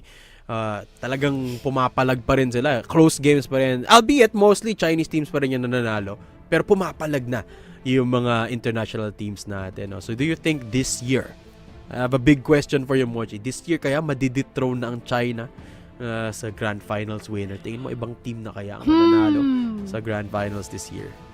Team Stallions na. Dahil charot. Malay mo. Pero may possibility daw. Kasi biro mo ang tindi ng inangat nila fourth place. I mean, nalaglag yung isang representative ng China, which is, ang alam ko may Q yun sa pangalan, nalimutan ko yung name. Ayun, Q9. Yeah, pero, Q9. The rest are like there, and then, random Filipino team. With random Cebuanos na the world never even heard of before. Pero, what's also awesome as well is we're already some various representation. We already got Turkish teams, we already got more Brazilian teams. Parang mas lalong nadadagdagan, mas lalong tumitindi, which is, ito rin nga nasabi nila, parang sila Coach Tangs na rin nagsabi siya sila Boss Nice Katol na hindi na tulad ng dati. Ngayon may mga coach na, may mga analyst na, nagkakaroon na ng paunti-unting estruktura yung mga teams natin ngayon, which just gives more avenue for more intense competition para sa mga teams natin, which is nice. Yeah, not just the leveling up of competition, no, na-recognize na rin ng mga corporations, ng mga established organizations ang Crossfire, no. There's a lot of teams that are getting picked up, not just here in the Philippines, no, pati sa ibang bansa. You talk about Brazilian teams as well, yun nga, Turkish teams, no? Isa-isa na silang sinusuportahan ng different orgs from different countries, no? And you love to see it. I mean, Stallions, they got picked up by Team Stallions, no? Formerly a football squad, I believe, from the Middle East, and you love to see the support coming in. Pero ito na, pakita na natin kung sino ang susuporta sa kaninong team, kasi it is back to Ankara between Blue Vortex and Alliance Gaming. A lot of mid presence wala dito sa Alliance Gaming. Hindi sila nakatama ng sniper shot doon. A good nade coming through from Soulcast, na ubusan na ng nade, pero still in control of RS dito ang Alliance Gaming. Nako. Parang medyo napaatras na napatigil sila dito ngayon. Magbabypass sila instead here. 3 people coming from there. And it's all up to Cedric. Contact person, pero yun nga lang, papatumba siya kagad dito ni Efraim. Madalagdaganin din. Need to trade here on Nukendo. Wonderfully done so. And seems like medyo mapapatigil lang bahagya itong Blue Vortex as they try to equalize the numbers. At magagawa naman ni Cersei yun. Badsmaru taken down here by Zip 777. Possibly they can push forward against Abdel and overwhelm him, no? Pero from the backlines, expected ni Zip na manggagaling si Nuken doon. Bantay sarado. No ID, no entry nga, sabi nga, no? But Abdel, 2K, all up to you. Yakap-yakap, hawak-hawak itong ating C4. Pero ang tanong mayayakap pa nga ba niya ito just in a bit as he tries to look into Cersei? He'll be able to take him down, trying to separate them, but Zip would be able to get the last laugh on this one. Grabing game sense naman yan, Boss Zib. A big round anticipating the mid lurk from AG and the 3K coming through for Zib. No, uy, yun lang. Nuken with a nice shot onto inverse. And that's the sniper from Blue Vortex down in mid. Kailangan lang reinforce yung mid dito, pero from the vents, manggagaling si Cersei. Siya din yung may hawak nung isa pang sniper, the close angle. We've seen it before, pero ngayon i-overwhelm siya dito with the flashes, and Badsmaru takes him down. Zib from up above, naka-double kill na nga. The pistol for the quad! And Zib gets all 4 players from Alliance Gaming. Sinukin na lang, manggagaling mula sa kabilang dako ng site. And Zib is now on the hunt. Kahit 1 HP pa siya, looking for the 5K ace. At si Nuken nagtatago. Lilipat. Papuntang LA. Gusto niyang kunin dito yung C4. Gusto niyang i-isolate si Efraim, pero hinahanap siya ni Zib dito, Mochi. Nanap nga siya dito, even occupying B-site natin just in case, no, na M4. Abangan natin kung magkakaroon nga ba ng magandang kill itong sinukin, o would it be the opposite of this one? Kasi unti-unti sinusubok niyang pakiramdaman saan manggagaling possibly itong mga members natin from Vortex. Mamataan si Efraim, may idea na si Efraim, pero naku po, makikita si Zib doon. Oh, the game sense is game sensing from both Zib and as well as Nuken. Hindi lang daw si Zib ang meron nun, but 43 seconds. Kailangan mag-ingat ni Efraim dito kasi alam naman natin kung ano yung pwedeng gawin ni Nuken dito. Parang nakita na natin siya mag-clutch kanina pa. I like this play from Efraim though. Nagtatago siya sa likod ng box dito sa corner, sa itaas ng site. Half HP para kay Nuken.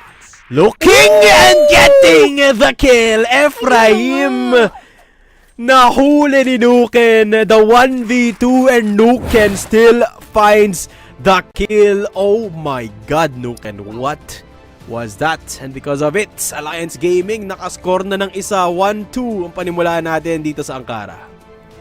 Grabe si Nuken doon. I mean, we've been seeing like multiple players dito, no? Cersei, Soulcast, the bunch. Pero once again, dito na naman on the side of Alliance Gaming, eto, Nuken talaga yung matapat namin in those types of situation.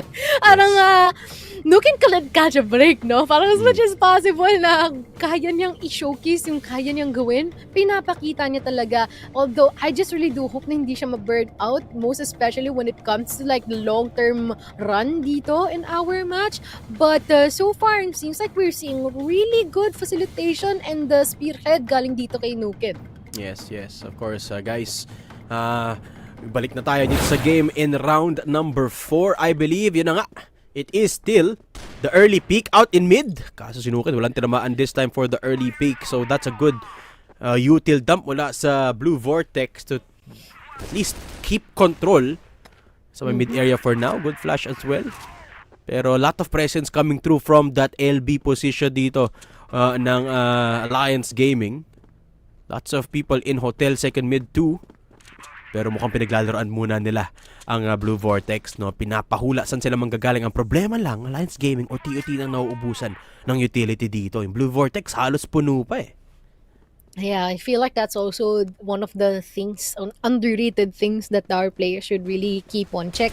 Yung usage nila ng mga utilities. But huli. other than that, seems like may mga mahuhuli dito with the trade-offs and even the popcorn na galing dito kay Buds Maru, no? On point ang pagbato ng granado dito. Close quarter combat sa meron dito kay Cersei ngayon with the switch up here onto the court. Pero ngayon, tamang antabi lang sa Vents area. On the counterpart dito sa exit natin, Frozy were able to take down a couple of people here from Blue Vortex. Ngayon, tatigalilo na. Ito si Frozy and as well as si Abdel 2K. Heading on to our B-side just in a bit. It seems like Cersei is gonna be taking some time trying to locate saan yung mga players na to. Cersei, kailangan mo i-check yung left side mo. Andiyan yung isa! And he does get Frozy in the end. Close angle mula kay Abdel din. Pero Frozy going down means it's a 1v1. Cersei becoming careful and checks the corner. Cersei with the 4K clutch. What the heck was that? 3 rounds for Blue Vortex and Cersei with essentially the 1v5. Pinush niya na nga yung Vents with the sniper. Gets a kill with the USP at inubos niya pa yung players ng Alliance. Gusto ko yung lumabas yung pagkagay ko doon ng bahagla, like, nag-cut off pa yung mic ko. Pero kasi grabe, yung intensity na yun nihatid no to yung mga players natin from both sides. Pero si Cersei, hindi pa rin tumitigil. Taking down ito ni Cedric and some shots actually connecting dito onto Zib. But also, mabilis ang kanilang palitan dito. Dalawa na nahuhulog dito from the side of Blue Vortex. And since ang Alliance Gaming, sabi nila, hindi kayo papatilang, hindi kayo papatalo as much as possible. Dapat hindi lang kayo ang may spotlight dito. But right now, despite the fact that there is going to be an equalized numbers here, mukhang kakaroon tayo ng early contest in the mid area as Nuken takes down ito si Zib. All up to Ephraim here. Pag nag-push dito, ang dalawa, which is si Abdel and as well as si Frozy, this gonna be a crazy one, no? Possibly. It's all up to Ephraim. Pag dalawa yung napita sa dito is gonna be a good thing here for Blue Vortex, but they better be careful. Soulcast, some shots being let out. Back out muna siya pansamansaglit as they try to push through with the flanking, the push, the pull, the trade-off.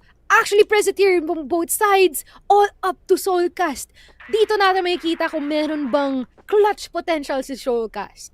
Okay, tingnan natin. We've seen him do it before sa sub-base. Pero ngayon, alam kasi ng Alliance Gaming na maglalurk siya. Yung problema lang, di na alam saan siya manggagaling. There's one sniper, binabaan na ni Nuken. Gagaling siya sa exit dito Good play coming through from Soulcast. Anti-lurk, kumbaga, and takes down Abdel. At ngayon na trade ni Nuken. No clutch for Soulcast. It is Alliance Gaming who will win the round 2-3. Score natin dito. And good discipline na naman ang pinakita doon ni Nuken, no? Getting the kill and getting the trade-off in the end. And Blue Vortex, this time playing a little bit more aggressive. Putting a little bit control into Hotel. Si Ephraim nagpo-push. Buds Maru taken down and Ephraim back out, mamba out muna. Good early pick from Ephraim. Wonderfully done as well. And all the while na meron nag-aabang dito sa Soulcast from mid-area, meron ng mga bala na lumaland dito kay Inverse, no? Seems like Grenade not gonna be connecting to any of them so far, but we are gonna be anticipating the pushes here, and if ever na mangyari yun, medyo may kalugihan ang Alliance Gaming, most especially na marami-rami ang tumatao dito sa bandang tower area natin as well as dito sa B side. But currently, tahimik ang ating paligid here, and it's all up to kung sino yung magsaset foot earlier in both these teams. And with Buds Maru down, it makes it 5v4 in favor of Blue Vortex. Alliance Gaming naghahanap ng potential na kills And this could be prime for the taking. Si Soulcast naglalurk. Medyo malalim, ha? It's a may bypass and it's still a B push coming through. Inverse deep in RS. Nakita na nga. Froze takes him down pero may dalawang tao pa sa battery. Soulcast manggagaling sa likod. Hindi nakatama ng barel. Meron din sa RS. Uy! Good swing from Soulcast to take down Nuken and Hotel in full contention pero it's Blue Vortex coming out on top. It's Zib to take down Froze. Zib with the double and Zib to win the round for Blue Vortex 4-2. This team thrives on chaos, I swear, no? Sobrang tindi. Like, as much as possible that they can see na magugulo yung utak ng kalaban nila, mas better. Para sa kanila, mas na, better pa. San ka pa, diba? Pero currently, 2 rounds in favor for Blue Vortex on this one. We are yet to see any possible pickoffs at magagawa ni Nuken yun. Siya na raw ang magbabasbas. Okay. Pero sasagot si Inverse, ha? The lurks. The pushes, Inverse, nasa may hukay. Si Soulcast malalim din in LB. Nakalabas na nga siya ng hotel pero mukhang makikita siya doon ni Nuken. At yun na nga, Nuken to take down that pesky lurk. Soulcast taken away. Kaso may smoke malapit kay Inverse, ha? Hindi nila alam kung saan manggagaling. Yun na nga, naghagis na ng nade si Inverse. Flash to take himself out of danger. Will be running away for now. So, Alliance Gaming, lamang ng isa dito, 4v3 sa round 7. And seems like a couple of members here will be taking a much more aggressive position here. Ngayon lang makikita siya ni Abdel. Gonna try to back up pero hindi niya magagawa. Oh, it's a 2v3. And they are yet to comment here dito sa A-site natin. Ang dae pa man ding oras na pwede nilang gamitin dito. Mamamata ni Cersei itong si Cedric. At mapapatay. Now, the numbers are all equal. And it's all up to them. Sino ang unang magkakakitaan? Inverse already kitikililaw in terms of HP. Pero si Cersei susubukan sana sumuporta pero hindi niya yung magagawa. And instead, siya ang mamamatay. Inverse, how would you be able to manage this one? Most especially na dalawa ang kailangan mong mataan dito. Since si Nuken makakatapat niya pa. 1v1 Nuken. Pistol lang siya dito. Inverse. Off angle na naman para kay Bossing nasa stairs pero nakita ni Nuken. The clutch and the consistency from Nuken wins the round once more for Alliance Gaming. 3-4 Nuken, the unsung hero of Alliance Gaming so far. And bakbakan lang, it's equal toe-to-toe between these two teams as we predicted, Mochi, no? Ankara really is a battle of fundamentals dito. And so far, nakakalamang dito yung Blue Vortex just by sheer individual aggression. Lagi nagpupush si Soulcast, lagi nagpupush si Inverse, and the angles have been working so far, no? And uti-uti nang nakaka-catch up ang Alliance Gaming. Uti-uti na lang napapansin. Teka lang, parang laging nagpo-push tong mga to. So, mas nagiging pulido na yung playstyle dito ng Alliance Gaming. Kaya nakakahabol na sila in terms of score. Nag-online sila isa-isa no? You can even see Abdel trying to step up and as well as itong sila Badsmaru. Si Badsmaru hindi natin masyado nakikita na gumagawa ng impactful kills kanina pero right now, it seems like we're seeing more of him. We're seeing his introduction na we are waiting for ever since earlier. But currently here for Blue Vortex, once again, they shouldn't really just revolve around the sheer aggression na pwede nilang ipakita dito. They should innovate more. Yeah, absolutely. But so far, no, they have been able to fend off the forces, kumbaga, ng Blue Vortex. Nagagawa nila ng paraan. Yeah, which is interesting. And with the shenanigans na ginagawa ni Nuken, nakakapanalo talaga sila ng mga rounds dito. But I think kaya pa nilang i-punish dito si Blue Vortex, no? Kasi it's been so consistent na lagi nagpo-push si Soulcast, lagi nagpo-push kahit si Zib. No, even in the final stages of grabe si Zib. The entrance ng site dito, laging nagpo-push pa rin. Kahit sa mga smoke dito si Zib, no, very risky playstyle from Blue Vortex that I think Alliance could punish even further kung ma-anticipate nila, no. So, talagang 50-50 ang labanan natin dito because it's a very risky playstyle from Blue Vortex that Alliance Gaming could capitalize from kung mapapatuloy nilang basahin yung playstyle nila dito. So I can't wait how the adjustment is going to be, and I love it as well na nagkaroon ng resurgence ng Alliance Gaming dito. Hindi na sila nabubugbog kumbaga So we have a game in our hands dito sa Ankara. And it's a good thing as well na nakakahinga tayo dito, Mochi. Okay.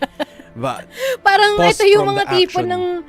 yung mga tipo ng series na mas maganda pa pala kung may dead round. Totoo lang. Pabor sa atin. Totoo lang. Kasi nakakahinga tayo. Siyempre, nakakausap natin yung community dito. No? So, pa-shoutout daw, sabi ni Boss Wesley, kay Kevin Meneses. Maaga po sana siya mamaya kay Boss Kevin. Okay, shoutout, Boss. Comment nyo lang, guys, if you have any questions pa tayo, no? If you have any questions para sa aming casters and panelists, pansin ko, maunti yung nagko-comment sa atin ng mga tanong kumpara nung last iteration natin ng Impact. No? So, guys, huwag kayong mahiya. Yes. If you have any questions about Crossfire, about life, about advice, about career. Wow! Tanong nyo lang. Naging podcast na Oo. lifestyle, mga lifestyle coach pala, hindi pala caster. Pero guys, maraming ma-advise si Boss Mochi dyan kung may life Uy. questions kayo about career as well. Maraming ma-advise. Si Mochi dyan, Ay. promise, hindi ako nagbibiro. Madami siyang maikwento about dyan. So, tanong nyo lang. Pa-shoutout po kay Abdel Bahara na sana matalo po sila. Wag naman ganon! Wag naman ganon, Boss Ian. Shoutout kay Abdel. Pa-shoutout din daw si Boss Ardin. Kay Yumiter Cutie. Okay, shoutout, Boss. Okay, Yumiter. At ayun, mga supporter dito si Boss Abdel, no, nakikita ko sa comment section. So, yun. Pakita nyo lang yung support nyo dyan sa mga teams na naglalaro ngayon. At ganyan ba yung view ng mga waller, sabi ni Boss Ian? Hindi naman, boss. Grabe. Pero alam mo, gets ko yung sentiment. Kasi sa Crossfire, sobrang onte ng information na nakikita mo. Kasi ang lulupit top walk ng mga players. Kaya halos wala ka talagang maririnig. Pinupush na nila yung site. Kaya gets ko yung nagsasabi na parang waller yung mga players. Kasi grabe yung game sense nila para malaman saan manggagaling yung kalaban. Pero guys, walang waller dito. Wala pa. Waller dito sa Impact. Okay naman. Mukha lang kasi sobrang grabe yung brain power na meron yung mga players natin. Which is nice kasi dito mo na nakikita na nagle-level up yung PH local scene, most especially dito. I cannot say this is grassroots, it's more like a major league, pero dito natin nakikita mga grassroots teams natin. So, it's so nice. It's so nice that we are seeing like this specific pro scene on Crossfire. Definitely growing much more than ever before. Kasi parang andyan na yung era ng Pacific Macta, way back pa. But right now, we are seeing lots of talents, no? Grabe. Ang daing nang nagbabago. And for a good reason, of course. Yeah, parang pataas yung trajectory natin. No? And the best part is, I think it's a consensus sa mga teams and sa mga coaches, sa mga players natin na the ceiling is not met yet. Parang, yes, this is the highest that CFPH has been in the past few years. Pero alam ng lahat na mas mataas pa yung pwede nating maabot, no? So, I love as well na yun yung mindset ng mga players natin dito. And Ba't tayo naging motivator bigla, no? Siyempre. Guys, multifaceted. Oh, for any life advice, if you're going through anything, ilagay nyo lang sa baba dyan. Ikikwento yan sa'yo ni Papa Dadum at ni Papa Dadum at ni Ate Momochi. No, ilagay niya lang yan sa baba. Kung may gusto kayo, baka may love life advice kayo na gusto nyo hingin, tanong nyo lang dyan sa baba. O pag-usapan natin yan, mga bossing ko. Pero seryoso. Guys, we're just waiting for the game to be set up once more, no? So, tamang kwentuhan lang tayo dito sa comment section sa Impact. And I love seeing a lot of the support. Thank you nga pala sa ating mga viewers. Consistent na 100 plus yung viewers natin dito sa Impact, no? So, shoutout sa mga 130, 140 viewers natin dyan. Comment lang kayo sa mga questions nyo or anything you want to talk about. Mochi, may gusto ka bang i-bring up? May hinanaing ka ba? Na gusto mong pag-usapan natin? Bakit pag-uusapan yung hinanaing sa broadcast ni Makix? Parang hindi naman ata pwede. Pwede yun! Hinanaing about games, about Crossfire. Pero yun, sabi na nga ni Direk, wag na muna kayong maingay dyan. Mag-break na muna tayo. break Masyado muna. na kayong maraming sinasabi. Kaya yun guys, magbabalik tayo with CFS PH IMPACT. Daydom and Mochi nga pala. We'll be right back.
This is a team through grit and grind and years of experience. You can't really deny the greatness. Good shot, gotta get X3D. He gets his third, he gets his fourth. Oh my God! Down, good shot, gotta get JC. Drill gets one and two. Beautiful timing Pero para sa Zefrax, uubusin na lang lahat. isang bala lamang matutupad ang lahat ng pangarap.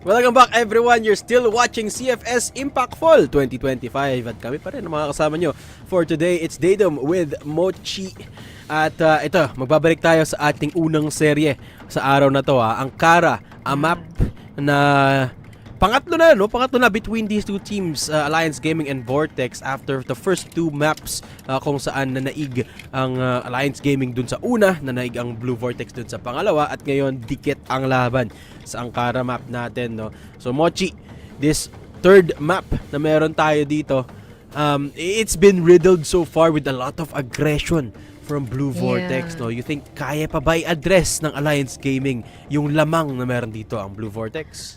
I feel like we couldn't stress this enough, no?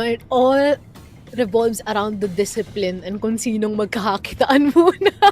Most especially when it comes to Nuke, and I feel like there's already 2 consecutive rounds wherein siya talaga yung nagsaset ng standard para sa kanilang team, para mag-shine forward, and even try to clutch specific rounds despite the fact that he is being outnumbered. Like, nagagawa niya yon wonderfully.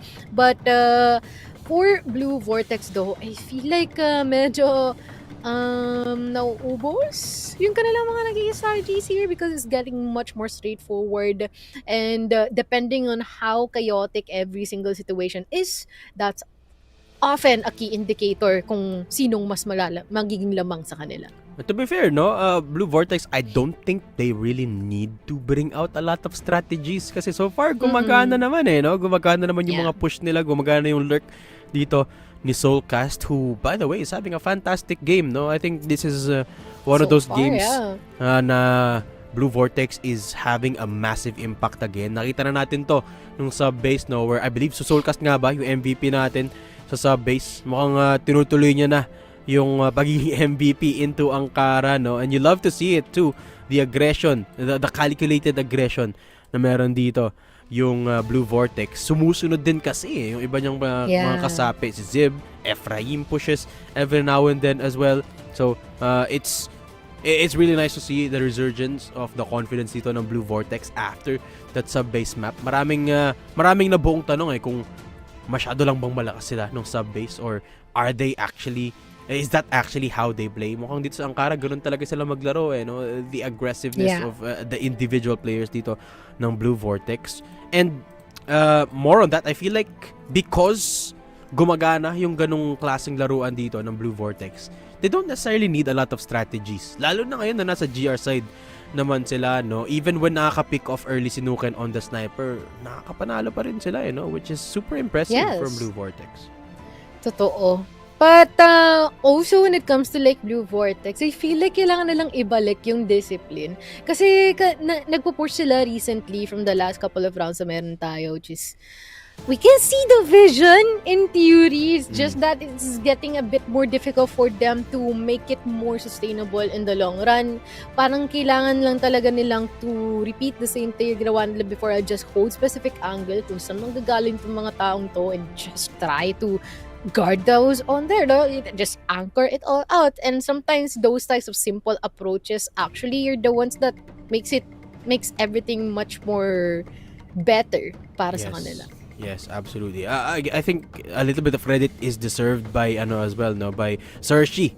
Yes. I think because of that round 1 performance from Sershi, talagang tumaas yung level ng confidence na. Alam ko, we keep saying confidence a lot, no? But it's just true. It's just the way it is. Kasi there's no other thing, I think, that could explain why ulit-ulit nagpo-push dito yung Blue Vortex and why it's so successful. I think they're just more confident. I think they're just more comfortable because of that success in sub-base and because of the success of their sniper of Sershi, no? Nakakatuwa din kasi laging sa vents naglalaro to si Sershi, no? I mean, that's parang bahay niya yun Yeah, it's good to play in vents, but not when you're on the sniper, no? Kasi close angle yun, no? Ang hirap i-execute nun.